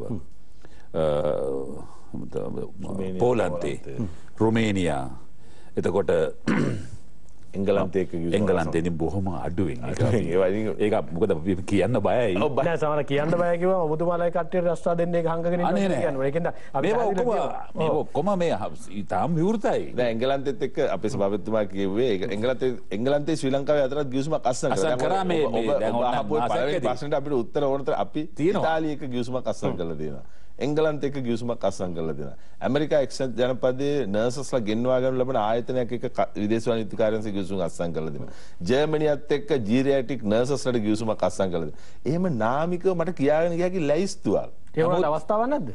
රියැලිටි එක පොඩ්ඩක් වෙනස්. ඒ සෑම ගිවිසුමක් අවසානයේදීම ඒ රටේ වෘත්තිකයෙක් වීම සඳහා වන සුදුසුකම ලබා ගැනීම සඳහා ඒමට පෙර ලංකාවේ සුදුසුකම් සම්පූර්ණ කරලා තියෙන්න ඕන. ඒක ටිකක් දීර්ඝ අමාරු ක්‍රියාවක්. ගමනක්. ඒක නිකන් මහා විශාල වශයෙන් නෑ. උදාහරණයකට නර්ස් කෙනෙක් ඇමරිකාවට යන්න CGFNS කියන ස්කූල් එකේ Graduate of Foreign Nurses School කියන ඇමරිකාවේ පිළිගත්තු විද්‍යාලයේ තියෙන විභාගය ANSLEX එක National Certificate License Examination එක පාස් කරන්න ඕන. ලංකාවෙන් යන්න කලින් ඒ විභාගෙ තියන්නේ චෙන්නයි වල ලංකාවට ආසන්නේ. තාම ලංකාවේ තියන්නෙත් නෑ. හේතුව 10 දිනක් එකවර විභාගෙට ලියන්න තරම් ලංකාවේ සුදුසුකම් ගන්න අය නෑ. ඒ සමහර වෙලාවට එහෙම යන්න කැමති අය ඉන්නවානේ. ඉතින් කැමති අයට අපි ආරාධනා කරලා IELTS ඉගෙන ගන්න කියලා අපිත් උගන්වලා තියෙනවා. දැනුත් IELTS IELTS එක 7 ගන්න ඕන ස්පීකින් වලට 6.5 ගන්න ඕන ඇකඩමික් ස්ට්‍රීම් එකේ ඇවරේජ් එක. එහෙම හරි ඒ අවශ්‍ය කියලා ඇති වෙන්න තියෙන්නේ. කැමති කෙනෙක්ට එහෙම ඉගෙනගෙන ආවොත් අපිට යන්න පුළුවන් ඇමරිකාවට. නෑ කියලා ඔබතුමාලා වෙබ් එකේ තියෙන තොරතුරු. අපි ගාව තියෙනවා. සම්පූර්ණ වෙබ් එක ඔක්කොම තියෙනවා. සියලු දේවල් අපි තියෙනවා. අවශ්‍ය කරනවා නම් ඕන රටකට යන්න පුළුවන්. ඒ අවස්ථාවන් තියෙනවා. ඔව් දැන් නර්සස්ලාට යන්න පුළුවන්. ඊට පස්සේ හෙල්ත් කෙයාර් සෙක්ටර් එකේ අයට එංගලන්තයට යන්න දැන් අවස්ථාව අපි මෙහෙමයි මේවා නිකන් ආඩම්බරයට අපිට කියලා යන්න පුළුවන්.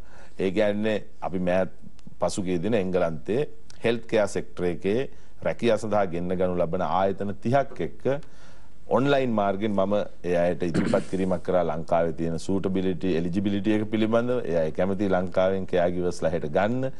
ඉංග්‍රීසි සාමාන්‍යයෙන් යම් ප්‍රමාණයකට හොඳට කතා කරන්න පුළුවන් වෙන්න ඕන. කෙයාර් ගිවර්ස්ලා විදිහට යන්න අවස්ථාව තියෙනවා. ඉතින් ඒ සඳහා රැකියා ඇබෑර්තු සොයා ගන්න ඕන ගිහිල්ලා. ඒක සොයා ගැනීම සඳහා අපේ නියෝජිත ආයතන හෙට යවලා ඒගොල්ලෝ වියදමක් දරලා අපි එක කැවුවා. යවලා එතන කැන්වස් කරලා මේ ඇබෑර්තු ගන්න ඕන. එතකොට එක්කෙනෙක්ට එංගලන්තයට කෙයාගිව කෙනෙක් විදිහට යන වියදම ගත්තාම සාමාන්‍යයෙන් මේ මොහොත වන විට තාම ගණන් හදලා අපි පබ්ලිෂ් කරලා මුකුත් නැහැ. ඉලක්කම මම කියන්නේ නැහැ. එහෙම කරලා නැති නිසා ඒක ටිකක් සැර වියදමක්. එහෙම සැර වියදමක් දරලා ගිහලා හොඳට හම්බ කරන්න පුළුවන්. අනෙක් පැත්තේ සැරට වියදම් කරලා ගියත් කමන්න හොඳට හම්බ කරන්න පුළුවන්. මෙහෙමනේ ජීවන එක රටවල් වල තියෙන ජීවන වියදම අනුවනේ තමුන්ට ඉතිරි කරන්න පුළුවන් ප්‍රමාණය වෙන්නේ. දැන් රටවල් වලට ගියාම මම ඒකයි කියන්නේ හැම වෙලාවෙම මැද පෙරදිග තමයි the blessing region for Sri Lanka කියලා. මොකද ඒ ලයිෆ් ස්ටයිල් එක ගත්තාම මිනිසුන්ට ලැවිස්ලි හිතුවක්කාර විදිහට වියදම් කරලා ඉන්න තියෙන කලාපයක් නෙමෙයි ඒක. නමුත් ලෝකේ අනිත් කලාප ටික ඔක්කොම ගත්තාම පඩි අරන් එළියට බහලා එක රැයෙන් එක ඉවර කරන්න පුළුවන්. ඒකෙන්ද හිතන්න දේවල් තියෙනවා. ඒතර මෙහාට හිතන්න දේවල් ගොඩාක් නිසා තමයි බොහොම පරිස්සමෙන් ගැන කතා කරන්නේ. මේ ගරු සභාපතිතුමා දැන් අනික් පැත්තෙන් අපේ රටේ තියෙන බරපතල සාකච්ඡාවක් තමයි රැකියා ඒජන්සි සම්බන්ධයෙන් තියෙන නෛතික රාමුව සහ ඔවුන්ගේ ක්‍රියාත්මක වීම. සමහර වෙලාවට රැකියා ඒජන්සි වලට ගිහිල්ලා රැකියාගත වීම වෙනුවෙන් යම් කෙනෙක් ගිවිසුමක් අත්සන් කරනවා ඊට පස්සේ පාස්පෝර්ට් එක ගන්නවා ඊට පස්සේ අත්තිකාරමකුත් ගන්නවා අවසානයේ පාස්පෝර්ට් එකක් නැහැ ගත්ත අත්තිකාරමත් නැහැ අන්තිමට ගිවිසුමක් නැහැ සමහරලාට පහුගිය කාලේ මාධ්‍යත් වාර්තා කළා සභාපතිතුමා එහෙම කළොත් යන්න එපා එහෙම කළොත් ජීවිතේ අනතුරේ කියන තැනට සමහරලාට තර්ජන පවා කළා මිනිස්සු අපි දැක්කා ඒ ආයතන නියාමනය කිරීම වෙනුවෙන් දැන් සමහරවිට මේ වෙලාවේ සෑහෙන පිරිසක් ඉන්නවා රට යන්න. ඔබත් ඉන්නවා වෙන්න පුළුවන්. එහෙම කෙනෙක් එහෙම තැනකට අහු වුණොත් එහෙම සමහරවිට මේ වෙලාවේ සියදි විනාශ ගන්න අතේ තියෙන සේසතම දීලා වෙන්න පුළුවන් යන්නේ. ඇත්තටම මොකක්ද ඔබතුමාලා ඒ සම්බන්ධයෙන් ගන්න ක්‍රියාමාර්ග නියාමනය වෙනුවෙන්? ඒක පැහැදිලිවම නියාමනය කියලා කියන්නේ අංක 1 අපේ. නියාමනය කියලා ඉතින් ඒ නිසාම තමයි අපි හැම වෙලාවෙම කියන්නේ අහු වෙන්න එපා. කවුරු යෝජනා කරොත් එහෙම රයිට් මම යවන්නම් ඔයාව මැද පෙරදිග හරි නැත්නම් මම යවන්නම් හංගේරියාවට හරි අපි කියන්නේ මුලින්ම අපිත් එක්ක කතා කරන්න මෙන්න මෙහෙම ආයතනයක් අපිට කතා කරනවා මේගොල්ලන්ට මෙයාට වැලිඩ් ලයිසන් එකක් තියනවාද කියලා. ඊට පස්සේ අපි බලනවා රයිට් ලයිසන් එක තියෙනවා නම් එහෙම ඊට පස්සේ අපි ඒකම අපි එයාට කතා කරලා කියනවා අයියේ මොකද ඔයා ඒගොල්ලෝත් සම්බන්ධතාවය පටන් ගන්න එපා. එයා මුලින් බලනවා අපිත් එක්ක එයාගේ රෙජිස්ට්‍රේෂන් එක අලුත් කරලාද නැත්නම් නියමාකාරයෙන් පවත්වාගෙන යන එක්කෙනෙක්ද දෙවෙනි එක එයාගේ ඉතිහාස සමහරලාට එහෙම කරපු අය බැරදි වැඩ කරලා සමහරට අපි ඒගොල්ලන්ගේ මේ බ්ලැක්ලිස්ට් කරලා එහෙමත් අය ඉන්නවා. ඉතින් ඒ නිසා ප්‍රධාන දේ තමයි අපිත් එක්කම සම්බන්ධ වෙන්න ඕන ජනතාව. මොකද මේ තියෙන ලංකාවේ මේ මිනිස්සුන්ගේ රැවටිල්ල නිසා. එහෙම නැත්නම් එහෙම මං හිතන්නේ මෙච්චරම ලොකු කරදරයක් නෙවෙයි. නමුත් ඒ නිසා ඒක මගේ කාරුණික ඉල්ලීම අනිවාර්යෙන් ඔබ සියලුම දෙනා අපේ විදේශ නියුක්ති කාර්යාංශයේ කරුණාකරලා අමතන්න 1989 ඔව් 1989 එකට කතා කරලා හැම වෙලාවෙම මේ සම්බන්ධයෙන් විස්තර දැනගන්න. ඊට අමතරව ඔබතුමාලට ඔබතුමියලාට අවශ්‍ය නම් එන්න අපි ළඟට අපි ආවන් පස්සේ අපි හරියටම පැහැදිලිම කරලා කියා දෙනවා මොකද්ද මේකේ නෛතික තත්ත්වය කියලා. සමහරලාට ගියපුවාම මේ මංගල රන්දරේ වාතේ ඉස්සල්ලාම කරන්නේ පාස්පෝර්ට් එක ඉල්ලනවා. ඔව් ඒක තමයි. මම ඔන්න ඔතන තමයි අපි හොඳට මේක පැහැදිලි කරලා දෙමු. අපේ බලපත්‍රයක් තිබුණ එක්කෙනෙක් වුණත් බලපත්‍රයක් නැති එක්කෙනෙක් වුණත් ඕනම පුද්ගලයෙක් වුණත් අතරමැදියෝ මම කියන්නේ මේ ඕන තරම් මිනිස්සු මේ රටේ ඉන්නවනේ.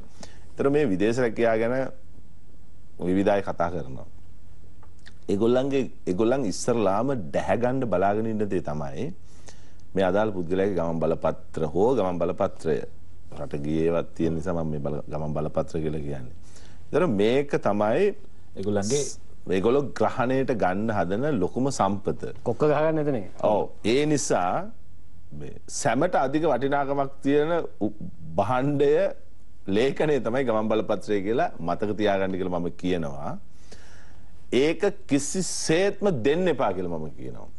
ඒ කියන්නේ අපේ ලයිසන් එක තිබුණත් අපේ කාර්යාංශය අනුමැති දීපු මේ රැකියා ඇබෑර්තු තිබුණත් ඔබට ගමන් බලපත්‍රය දෙන්න වෙනවා. හැබැයි ඔබ අංක 1ට මේ ගමන් බලපත්‍රය පූජාසනයේ මත තියලා නමස්කාර කරන්න ලෑස්ති වෙන්න එපයි කියලා මම කියන්නේ. දැන් මට මෙතනින් හරියට මේක පැහැදිලි කරන්න. දැන් මේ කියනකොට මන් දුන්නනේ කියලා කියන බෝධනයක් ඇති. මොකද්ද? නෑ මොකද්ද කියන එහෙම දුන්න කෙනෙකුට මොකද්ද ගන්න පුළුවන් ක්‍රියාමාර්ගය? මම කිව්වහම මට බලපත්‍රලාභීනුත් අපේ ආයතනයට ඇයි එහෙම කිව්වේ කියලා අහයි. නමුත් මම බොහොම දැන් ඒක කියලා ඉවර කරුන්නේ නෑනේ. මම මේක කියන්නේ ගමන් මේ විදේශ රැකියා නියුක්ති නියෝජිත ආයතන කාර්යාංශයේ බලපත්‍රයේ තියෙන ආයතනවල යහපත සඳහාමයි.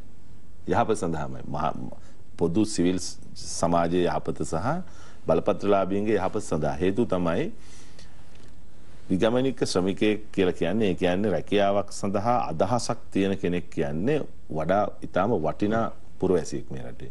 එයාගේ අතේ තියෙන ගමන් බලපත්‍රයත් එයාවත් රැකීම අපි හැමෝම කරන්න ඕන වැඩක්. එයාගේ ගමන් බලපත්‍රයත් ඒ තැනැත්තා හෝ තැනැත්තියවත් රැකීම සඳහා කාර්යාංශයේ යම් ප්‍රමාණයකට වෙහෙසෙන්නේද ඒ හා සමානවම බලපත්‍රලාභී නියෝජිත ආයතන වෙහෙසෙන්න ඕන. හේතුව අපේ බලය තමයි ඒගොල්ලන්ට දීලා තියෙන්නේ. අපේ කියන්නේ කාර්යාංශයේ පනතේ බලය තමයි ඒගොල්ලන්ට දීලා තියෙන්නේ. ඉතින් මේක මේ නිතරම මම ජප කරන කාරණයක්. හැම වෙලාවෙම කියනවා. මේ ඒක කියන්න ඕන. ඒ නිසා විදේශ වාණිජ්‍ය කාර්යාංශයට තියෙන්නේ යම් උපරිමයක්ද විගමනික ශ්‍රමිකයෙක් රැකීමට ඒ උපරිමයම බලපත්‍රලාභී රැකියා නියමිත ආයතනයේ තිබිය යුතුමයි. ඒ නිසා කිසිම අවස්ථාවකදී රැවටීමකට, වංචාවකට, නොමග යැවීමකට, වැරදි අදහස් ලබා දීමෙන් වෙනස් තත්ත්වයන් ඇති කිරීමකින්, පෙළඹවීමකින් ගමන් බලපත්‍රයක් නියෝජිත ආයතනයේ සන්තකයට ගත යුතු නැහැ. සෑම අවස්ථාවකදීම ඉතාම සුපිරි විදිහට මම මේ කියන දේ කරන බලපත්‍රලාභීන් ඉන්නවා. අනිවාර්යයෙන්. වගකීම කටයුතු කරලා ඉන්නවා. ඉතාම ඉහළ භාවිතාවන් තියෙනවා. දැන් යම් ආකාරයකින් අර විදිහට දීලා කියන්නේ ඒ අන්න එහෙම ඒක කරන්න.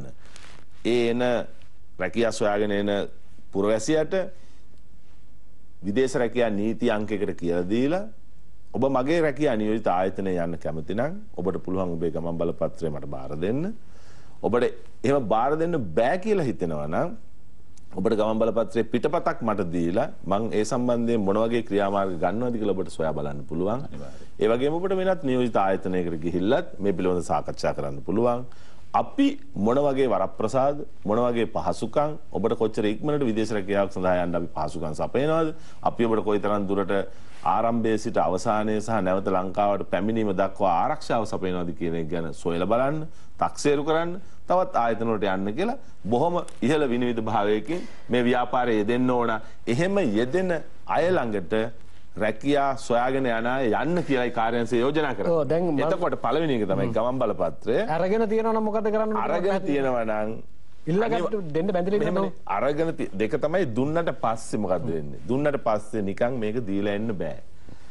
ගමන් බලපත්‍රය අදාළ නියෝජිත ආයතනයට දුන්න බව දුන්නේ කුමන හේතුවක් සඳහාද යන වගේ ලිඛිතව තමා ලබාගත යුතු වෙනවා.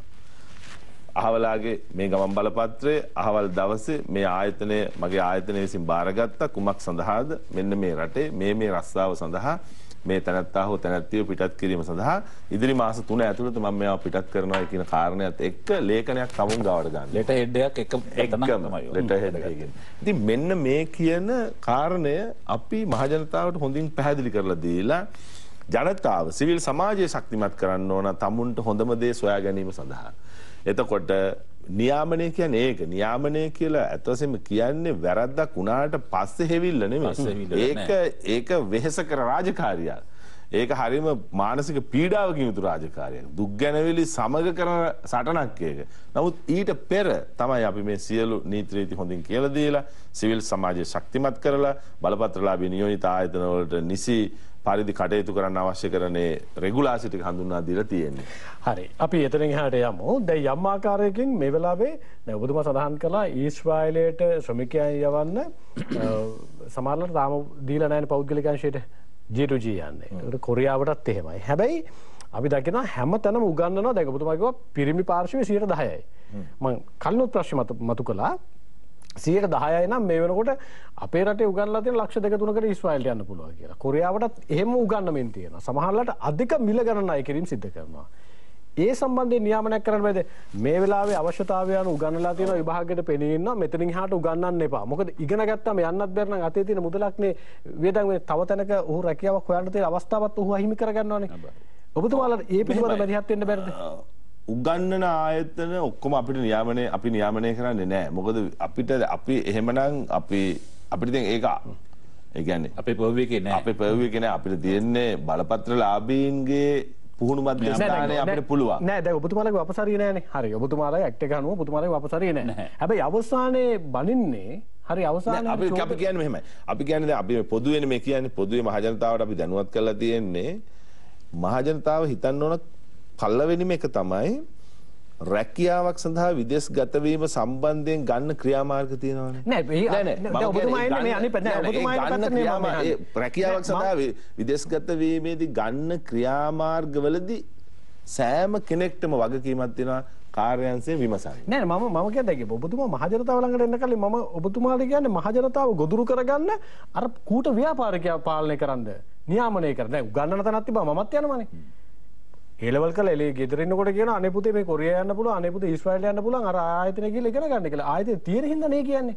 පුරවැසියන් දරුවත් මම කියන්නේ ඒ ආයතන නියාමනය කරන ඔබතුමාට වගකීමක් නැද්ද? රටේ තියෙන පුහුණු ආයතන අධ්‍යාපනය ලබා දීම, පුහුණු ලබා දීම, භාෂාවල් ඉගෙනීම කියන එක කාර්යාංශයට නියාමනය කරන්න බෑ. නෑ ඒක හරිය නෑ. හැබැයි අපි කියන්නේ මේක. රැකියාවක් සම්බන්ධයෙන් මැදිහත්ලා උගන්වන ඔබතුමාට මැදිහත්ලා පුළුවන්. ඒගොල්ලෝ කියනවා නම් ඔබව මේ පාඨමාලාව හැදෑරුවොත් මේ පාඨමාලාව හදාරලා අපි යවනවා රට කියලා. ඒක තමයි කරන්න බැරි. හැබැයි කාට හරි කියන්න පුළුවන් ජපාන් ඉගෙන ගත්තාම ජපාන් යන්න පුළුවන්. කොරියන් ඉගෙන ගත්තාම කොරියන් යන්න පුළුවන්. කෙයාගිවින් ඉගෙන ගත්තාම ඊශ්‍රායල් යන්න පුළුවන්. යන්න පුළුවන් කියන්නේ ඔබ අනිවාර්යෙන් එයා යවනවා කියන එක ඔබට ඒ සුදුසුකම ලැබිලා තියෙනවා. හැබැයි අපි බලන්න ඕන දැන් අපි කියමුකෝ ජපාන් ඉගෙන ගත්තාම ජපාන් යන්න පුළුවන් කිව්වොත් කවුරු හරි ජපාන් ඉගෙන ගන්නවා. N5 පාස් වෙනවා. හැබැයි කෙයාගිවින් යන්න පුළුවන්ද? බෑ. ඒකයි මම කියන්නේ මේ රැකියාව සඳහා ඉගෙන ගන්නවා නම් විදේශ රටක ඒකට අවශ්‍ය සුදුසුකම හරියට බලන්න ඕනේ අපිත් එක්ක. ඒකයි මම කියන්නේ උගන්නන කෙනා පන්ති කාමරේ කොච්චරලා අපි බලන් ඉන්නද යා මොනවද කියන්නේ කියලා. නෑ කියන්නේ දැන් ඔබතුමාට කොතනකද හරි ඊශ්‍රායලට 110යි නම් ඔබතුමාට යවන්න පුළුවන් විභාගේ ලියපුවාම ඉන්නවනේ ඔබතුමාට ඩේටාබේස් එකක් කොතන හරි තියෙනවනේ. ඊශ්‍රායලට යන්න ලක්ෂයකට නම් පුළුවන්නේ දැන් ලක්ෂ ෆිල් වෙලා තියෙන්නේ. ওই ලක්ෂය ඇතුලෙන් තමයි ඊශ්‍රායලට ඕන පිරිස හොයාගන්නේ. ඉතින් තවත් එතනින් මිනිස්සු මුලා කරලා උගන්වන්න එපා. ආයතන ටික දැනුවත් කරලා අපි කියලා ඉවරයි නේද? නෑ දැන් ඔබතුමා මේ වන විටත් කියලා ඉවරයි. අපේ වෙබ්සයිට් එකෙත් කියලා ඉවරයි. මමගේ විෂුවල්ස් මම අවුට් කරලා තියෙන්නේ. පිරිමි ශ්‍රමිකයින්ට ඊශ්‍රායලයේ ඇප්ලිකේෂන් බාරගන්නේ නැත. එතකොට ඒ කතාව එතනින් ඉවරයි. ඒක දැන් ඒක කියන මොහොත වෙනකොට එතෙක් ඉගෙන ගනිමින් සිටපු අය ඉන්නවනේ. එතෙක් ඉගෙන ගනිමින් සිටපු අය ඉන්නවා. එතකොට හෙට ඉවර වෙන අය ඉන්නවනේ. එතකොට දැන් මෙතනින් හැර ඇප්ලිකේෂන් දාන්න බෑනේ. ඇප්ලිකේෂන් දාන්න බෑ කිව්ව පොයින්ට් එකේදී දාන්න බෑ. ඒකට මම කියන්නේ ඒකයි. ඒ අවදානම මේක ආරම්භක මොහොතේ ඉඳලා තියෙනවා. හේතුව දැන් ඊශ්‍රායලය පළවෙනි අධීරයේදී කෑගිවසලා 500ක් ගන්න තමයි අපිට යෝජනා කරේ. හැබැයි ඒ ඉලක්කම අපිට දුන්නේ ටාගට් එකක් විදියට. 500 නෙමෙයි 1500ක් හරි ඒගොල්ලෝ ගන්න ලෑස්ති. 1500 3000ක් විතර ඇප්ලිකේෂන් දාන්න ඕන. ඒ ඇප්ලිකේෂන් 3000 90ක් කාන්තාවෝ ඉන්න ඕන. එතකොට දැන් අපි මේකේ වැදගත් කතාව තමයි මේ මොහොතේ අවුරුදු 25යි 44යි මාස 12 දක්වා අය සුදුසුකම සපුරාගෙන තියෙනවා නම් කාන්තාවන් ඊශ්‍රායල් තෝරා ගැනීම සඳහා වෙන වෙබ්සයිට් එකට අපිට ඒගොල්ලන්ගේ නාම ලේඛන තොරතුරු ඉදිරිපත් කරන්න පුළුවන්. සෑම කාන්තාවන්ට තාම ඉඩකඩ තියෙනවා. කාන්තාවන්ට දිගටම ඉඩකඩ තියෙනවා. ඒක ඒගොල්ලෝ නවත්තන්නේ නැහැ. ඒ කියන්නේ කාන්තාවන්ගේ ඇප්ලිකේෂන් දිගටම බාර ගන්නවා හේතුව ඩිමාන්ඩ් එක ඒගොල්ලන්ට සාමාන්‍යයෙන් ඊශ්‍රායලයේ රට ඇතුලේ කාන්තා සාතු සේවිකාවන් සඳහා ඉතා විශාල ඉඩක් තියෙනවා. ඒ රටට පිලිපීනයෙන් එනවා ඒක හරි. ඉන්දියාවෙන් යම් ප්‍රමාණයක් එනවා. නේපාලයෙන් යම් ප්‍රමාණයක් එනවා. එතකොට ශ්‍රී ලංකාවේ ඉන්න තරංකාරීත්වයක අපිත් වැඩියෙන් දුන්නොත් වැඩියෙන් ඉන්න තැනින් තෝරගන්න හැමෝම කැමතියි. මෙතන මේ නියැදිය පිළිබඳ කාරණේ අපි චුට්ටක් කියමු. අපි වෙළඳ පොලක් තියෙනවා. ඒ වෙළඳ පොලේ එක තැනක තියෙන්නේ අල කිලෝ 10යි. තව තැනක අල කිලෝ 10යි. තවත් තැනක අල කිලෝ 10යි තියෙන්නේ. අල කිලෝ 100ක් විතර තැනකුත් පේනවා. වැඩි මිනිස්සු යන්නේ කොතෙන්ද? අල ගන්න. තියෙන තැනටනේ. මට කියන්නකෝ වැඩි යන්නේ වැඩියෙන් තියෙන තැනට. ඒ කියන්නේ ඔබතුමාලා මේ ගොඩ හදන්නේ. මේක අපි ගාව වැඩිපුර හැදුනොත් අපෙන් වැඩි ගන්නවා. chance එක තියෙනවා. අපෙන් වැඩි ගන්නවා. ඉතින් ඒ නිසා මේකට කාර්යාංශයට දොස් කියනවා මිනිස්සු. කියන්න එපා කියනවානේ කියනවනේ. කරන්න දෙයක් නැහැ. මම කියන්නේ පද්ධතිය හඳුනාගෙන රිසර්වේෂන් එක ඉතුරු කරගන්න. හරි. අපි ජීවත් වෙන්න පහසුයි ඒක. හරි. අපි මේ අවසන් විනාඩි කිහිපෙ ඉන්නේ. මට කෙටි උත්තර ටිකක් ඕන. දැන් කාන්තාවන් යවපුවාම බොහෝ වෙලාවට කාන්තාවන් ගිහුවම අපේ රටේ පෞල් පද්ධතිය ඛණ්ඩනය වෙන්න පුළුවන්. බිඳෙන්න පුළුවන්. දරුවන් අසරණ වෙන්න පුළුවන්. විදේශ වනයුක්ති කාර්යාංශයේ වගකීම මොකක්ද?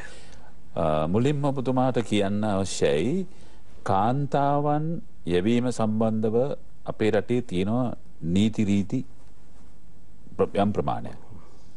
අවුරුදු 5කට වඩා අඩුවෙන් ළමයි ඉන්න දරුවෝ ඉන්නවා නම් එහෙම ඒ මවට යන්න බෑ.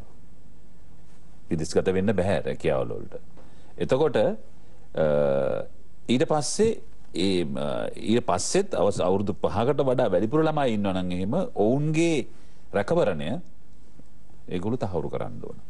ඒක තහවුරු කරන්න අපේ ඉන්නවා ඩිස්ට්‍රික්ට් ඔෆිස් මොකද ඩිවිෂනල් ඔෆිසර්ස්ලා ඉන්නවා. ඒගොල්ලෝ මාර්ගයෙන් ඒගොල්ලන්ගේ රෙකමෙන්ඩේෂන් එක ග්‍රාම සේවක නිලධාරීන් අරා තව ලොකු මේ තියෙනවා මේ ප්‍රොසෙස් එකක් අපි ඒක පොඩ්ඩක් දැන් ටිකක් මේ ටිකක් ෂූට් අඩු කරලා තියෙන්නේ මොකද එකක් මේ රැකියා අවස්ථාවන් ලබා දෙන්න ඕන මිනිස්සුන්ට යන්න රටේ තියෙන තත්ත්වයක් එක්ක නමුත් ඒකම අපිට අවශ්‍යයි මේ අර පුද්ගලික මිනිස්සුන්ගේ ආදායම මුදල් ප්‍රමාණය රැකියාව ප්‍රමාණය අද වෙළඳ පොලේ අඩු නිසා එතකොට කොහොම හරි නමුත් ඒ නිසා අපි කීරවත් මේක කොම්ප්‍රොමයිස් කරන්නේ නැහැ පෞල් සුරක්ෂිතභාවය කියන එක අපි අනිවාර්යෙන්ම ඒක බලනවාමයි. එතන මෙහාට සමහරලාට අපේ රට කොච්චර මහන්සි වෙලා ඔබතුමාලා ට්‍රේනින් ප්‍රෝග්‍රෑම් කරලා ව්‍යවසායකෙක් හරි ගැසලා පිටරට යවුවත් මේ වෙලාවේ තියෙන ආර්ථික අර්බුදයත් එක්ක සමහරලාට රට ඩොලර් ගලාගෙන ඉන්නේ නැහැ. සමහර වෙලාවට යවනකොට givisුමක් නැති හින්දා මෙහෙම වෙනවා කියලාත් කියන්න පුළුවන්. මොකක් හරි බැඳීමක් ඇති කරන්න. ආණ්ඩු නෙවෙයි. මේ ආණ්ඩුව ගියත් මිනිස්සු ටික ජීවත් වෙන්න ඕනේ. ඊළඟ ආණ්ඩුව ඇවිල්ලා ඒ ආණ්ඩුව ගියත් මිනිස්සු ජීවත් වෙන්න ඕනේ. එහෙමනම් මේ යන් ශ්‍රමිකයන් ලංකාවට සල්ලි වන්න ඕනේ. හිර කරගෙන හිටියොත් විදේශ නියුක්ති කාර්යාංශයේ රජයේ ආයතනයක් විදිහට කරන කැපකිරීමත් යම් තැනක ප්‍රශ්නයක් බවට පත් වෙනවා. අපේක්ෂාව අපිට ජයග්‍රහණය කරන්න බැරි වෙනවා. ඉදිරියේදී ශ්‍රී ලාංකික ශ්‍රමිකයන් විදේශගත වීමේදී මුදල් ලැබීම සම්බන්ධයෙන් අපි අපේක්ෂා කරන්නේ රටට විදේශ විනිමය ලබා ගන්න. නිවැරදි ක්‍රමවේදයක් ගිවිසුම් ගත වීමක් මොකක් හරි වැඩපිළිවෙලක් ශ්‍රී ලංකා විදේශ නියුක්ති කාර්යාංශය හරහා කරන සූදානමක් තියෙනවා. දැන් ඒක මම චුට්ටක් මෙහෙමයි. දැන් ඒ මුදල් එවීම සම්බන්ධව අපි විශේෂම ක්‍රියාදාමයක් මේ මෑත භාගයේ අපිට වෙච්ච මේ අබැද්දේ නිසා මුදල් මේ ඩොලර් ප්‍රමාණය අවම වීම නිසා අපි යම් ක්‍රමවේදයන් මූල්‍යමය සහ මූල්‍යමය නොවන උනන්දු කිරීම අපේ සියලුම රැකියා වැඩ කරන අයට අපි දැන් ක්‍රියාමාර්ග හඳුන්වා දීලා තියෙනවා. උදාහරණයක් හැටියට ඒගොල්ලන්ට ඩොලර් මාස අවුරුද්දක් ඇතුළත ඩොලර් 25000ක් එවනවා නම් එහෙම ලංකාවට එතකොට ඒගොල්ලන්ට යම් කිසි වරප්‍රසාද තියෙනවා. ඒ ඔක්කොම අපි හඳුන්වා දීම් කරලා තියෙනවා. එතකොට ඒකම ඔකේ තියෙන ප්‍රධානම ප්‍රශ්නේ තමයි දැන් ඔය මේ ඔය උණ්ඩියල් ක්‍රමයට මේ සල්ලි එවන එකනේ සල්ලි ගන්න එක. ඒක ඇත්තටම මේ යථාර්ථය අපි මුණ දෙන්නම ඕනේ. ඒක ලෝකයේ යථා ප්‍රවණතාව නම් අපිට මේ උණ්ඩියල් ක්‍රමය අපි ඒක පිළිගන්නව නෙවෙයි. නමුත් අපි උණ්ඩියල් ක්‍රමයට යන්නේ නැහැ කොහොමද? නමුත් අපි ඒකට අපිට වැඩිපුර ඩොලර් ගන්න අවශ්‍ය නිසා මේ ඩොලර් ටික මෙහෙට ගෙන්න ගන්න ඕන නිසා අපි මේගොල්ලන්ව උනන්දු කිරීම තමයි මෙතෙන්දී අපි විශේෂයෙන් වෙන්න ඕන. ඊළඟ කාරණය තමයි රටක් හැටියට ආයතනයක් හැටියට අපි හැම වෙලාවෙම යන්න කලින් ඒගොල්ලන්ට account එක අරනවා අපි අපේ බැංකු පද්ධතිය. ඉතින් අපි හැම වෙලාවෙම කියනවා රට අපේ ලංකාවට සල්ලි එවන්න ඕගොල්ලෝ මේ බැංකුව හරහා එවන්න එපා වෙන මාර්ග වලින්. ඒ ක්‍රියාධර්මයන් අපි දිගටම කරන් යනවා. දැන් ඇත්තටම ඔබතුමාට කියන්න අවශ්‍යයි යම් කිසි ප්‍රමාණයක අඩුවීමක් වුණා අපිට මේ 2019 කරුණා හින්දා පොඩි ප්‍රශ්නකුත් වුණා. දැන් යලි නැගිටීමක් තියෙනවා. පැහැදිලිවම වර්ධනයක් අපේ තියෙනවා. නමුත් අර මේක මේ පොඩි මිනිස්සුන්ගේ හැඟීමක් අවශ්‍යයි. මොකද ඔය කතාවල් පතුරවනවානේ. මොකද මම මෙද පෙරදී මම ගියා රටවල් කීප දෙතුන් දෙකට ගියා. එහෙ ඉන්නවා ඕගනයිස් කට්ටිය මේකට. කියන්නේ ලංකාවට සල්ලි යවන්න එපා. කඩන් වැටෙනවා අරවා මේ බොරු කතා. බැංකු පද්ධතිය ෂුවර්ද කොහොමද අර මේ කියලා බොරු කතා පතුරවලා හිටන් මම කියන්නේ මෙහෙ ඉන්න අපේ දෙමව්පියොන්ට කියන්නේ මේ අනිත් ඥාතීන්ට කියන්නේ මේ අපි ඔබ තමුන්ලාන්සේලාගේ ඉන්න ඥාතීන්ට කියන්න මේ කතා බොරු මේවට රැවටෙන්න එපා. ලංකාව එහෙම කවදාකවත් එහෙම වෙලා නැහැ. ඒක නිසා තමුන්ගේ මුදල් ලංකාවට නියමාකාරයෙන් එවන්න කියලා. එකක් මේ අවස්ථාවේ එතකොට ඒකෙන් අපේ මේ හොස්පිටල් පද්ධතියට අපිට එතකොට වෙන ආහාර ගෙන්න ගැනීම සඳහා අවශ්‍ය මේ ඩොලර් ටික ලබා ගැනීමට මේ හැම දෙයකටම තෙල් ටික ගෙන්නා ගැනීමට සහ මේ තියෙනා වූ මේ අර්බුදකාරී තත්වෙන් ගොඩ එන්න ඔබ අපේ විගමනික සේවකයෝ විගමනික ශ්‍රමිකයෝ මේ වෙලාවේ රට ගැන ජාත්‍යාලය ගැන හිතලා අර අපි ඒ කාලේ යුද්ධ කරන කාලේ රට ජාතිය කල්පනා කරලා වැඩ කරා වගේ මේ වෙලාවේ රට ගැන හිතලා රටේ බාල පරපුර ගැන හිතලා කටයුතු කරන්න මේකෙදි අර ඔබතුමා කිව්වා වගේ මේ රජේවල් පෙරලන ඒවා නෙවෙයි මෙතන තියෙන ප්‍රශ්නේ. ජාතියක් හැටියට සිංහල දෙමළ නෙවෙයි. ජාතියක් හැටියට අපි ශ්‍රී ලාංකික ජාතිය හැටියට අපි අපේ අනන්‍යතාවය රැකගෙන ඉස්සරහට යන්න රට ස්ථාවරව තියා ගැනීම අවශ්‍ය. අපි හැම දෙනාගේම යුතුයකම විය යුත්තේ එයයි. ඒ නිසා ඔබ සියලු දෙනාගේම ඒ ගැන මම හිතන්නේ කවුරුත්වත් බය වෙන්න අවශ්‍ය නැහැ. ඒ ආරක්ෂාවේ ඒ බැංකුවල සල්ලි ටික ආවන් පස්සේ ඒ ඇෂුරන්ස් එක තියෙනවා. එනිසා ඒ පිළිබඳව ටිකක් ගැඹුරින් ඔබ හිතන්න සහ ක්‍රියාත්මක වෙන්න කියලා ප්‍රමාදයෙන් ඔබට යෝජනා කරනවා. යම් ආකාරයක ගැටලුවක් තියෙනවා නම් ශ්‍රී ලංකා විදේශ සේවා නියුක්ති කාර්යාංශයේ වෙබ් අඩවියට පිවිසෙන්න. ඒ වගේම තමයි 1989 දුරකථන අංකයට කතා කළොත් ඔබට ඕනෑම තොරතුරක් ලබා ගන්න පුළුවන්. සමහර තැන්වලදී එහෙම කතා කරාට උත්තර දෙන්නෙත් නැහැ, තොරතුරක් ගන්නත් බෑ, අපි දන්නේ නැහැ කියලා කියනවා කියලා සමහරලා සමාජ මාධ්‍ය තුල යනවා. දැන් ඔබතුමාට මම ඒක පොඩි මේ ඇත්තට මේක කියලා උත්තරයක් දෙන්න ඕන. මම ඔය වැඩේ නිසා මම ඊයේ කතා කරා 1980. එහෙම කියලා අපි නිකන් මම චෙක් කරලා බලන්න. අපි පොඩි සාකච්ඡාවක් යන ගමන් මං ගෙවුවා. ඔබතුමා කිව්වා වගේ පුංචි මරියන් කතාවක් දීගෙන ආවා. දැන් මේ අපි මේ ඇත්තට මේගොල්ලන්ට ඔක්කොටම පුහුණුවීම් කරනවා, දිගටම පුහුණුවීම් කරනවා. නමුත් සමහරලාට ඉතින් දන්නවනේ මේ අපේ සමාජයේ කොටස් නෙමේ තැන් තැන් වල ඉන්නේ. සමහරට එක්කෙනෙක් දෙන්නේ කොයි මිස් එක කරන්න පුළුවන් ඔය අනවශ්‍ය කතන්දරේ. මොකද සමහරලාට මෙහෙමත් එකක් තියෙනවා. දැන් හැම වෙලාවෙම ටෙලිෆෝන් එකට ආන්සර් කරන්නේ. එතකොට මෙයාට මහන්සිය කාන්සිය ආවන් පස්සේ මේක මොන කරදරයක්ද මන් දන්නේ නැහැ කියලා. හරි ඉතින් මොනවාක්වත් නැහැ ප්‍රශ්නයක් නැහැ අර මේ කියලා ඒ නිකන් කතාවක් කියන්න පුළුවන්. නමුත් ඒක අපි බලාපොරොත්තු වෙන්නේ නැහැ. නමුත් අපි කියලා තියෙන්නේ නැහැ. හරි පණිවිඩේ හරි විදිහට නියමාකාරයෙන් දෙන්න. අපේ මොකද මේ ජනතාව මේ වෙලාවේ උපරිම විශ්වාසය තියලා තියෙන අපේ ආයතන වෙනුවෙන්. හරි. ඔබට පුළුවන්කම තියෙන ඒ තොරතුරු අවශ්‍ය විදිහට ලබා ගන්න. විදේශගත වෙන්න සූදානමක් තියෙනවා නම් වංචනිකයන්ට අහු වෙන්න එපා. කොයි මොහොතකවත් මෙතන සඳහන් කළ විදිහට පාස්පෝර්ට් එක තව කෙනෙකුට දෙන්න එපා. එහෙම දෙනවා නම් ඊට අදාළ නෛතික ලියවිල්ලක් ඔබ ළඟට ලබා ගන්න. ඔබේ අවශ්‍ය කරන අවශ්‍ය කාරණාව ඉටු නොවේ යම් තැනක වංචාවකට අහු වුණොත් ශ්‍රී ලංකා විදේශ සේවා නියුක්ති කාර්යාංශය ඔබ අනිවාර්යයෙන්ම යොමු විය යුතු තරක් දැනුවත් කරන්න. එමෙ දැනුවත් කළේ සුරක්ෂිතතාවය ලබා ගන්න. විදේශ රටක ගිහිලා රැකියාවක් කිරීම වෙනුවෙන් වෙන වෘත්ති අධ්‍යාපන ලබා ගන්න අවශ්‍යතාවයක් තියෙනවා. ඒ සඳහා ශ්‍රී ලංකා විදේශ සේවා නියුක්ති කාර්යාංශය සූදානම් සහ මේ සම්බන්ධයෙන් ඕනෑම තොරතුරක් ලබා ගැනීම වෙනුවෙන් 1989ට කතා කරන්න. බෙහෙවින් ස්තුතිවන්ත වෙනවා ශ්‍රී ලංකා විදේශ සේවා නියුක්ති කාර්යාංශයේ සභාපතිතුමන්ට විශ්‍රාමික මේජර් ජෙනරාල් පහින්ද හතුරුසිංහ මැතිතුමාට සහභාගීත්වයට අයබන ඔබතුමන්ට ඒ වගේම මාධ්‍ය ප්‍රකාශක හතරික සාමාන්‍ය අධිකාරී මංගල රන්දිනේ මැතිතුමනි බොහොම ස්තුති සහභාගීත්වයට අයබන ඔබතුමන්ට ලොකු කැපකිරීමක් කරන ආයතනය වෙනුවෙන් අපි සමු ගන්නවා යලි මුණ ගැහිම ලබන ගහරවාදා තීරණය. අයබන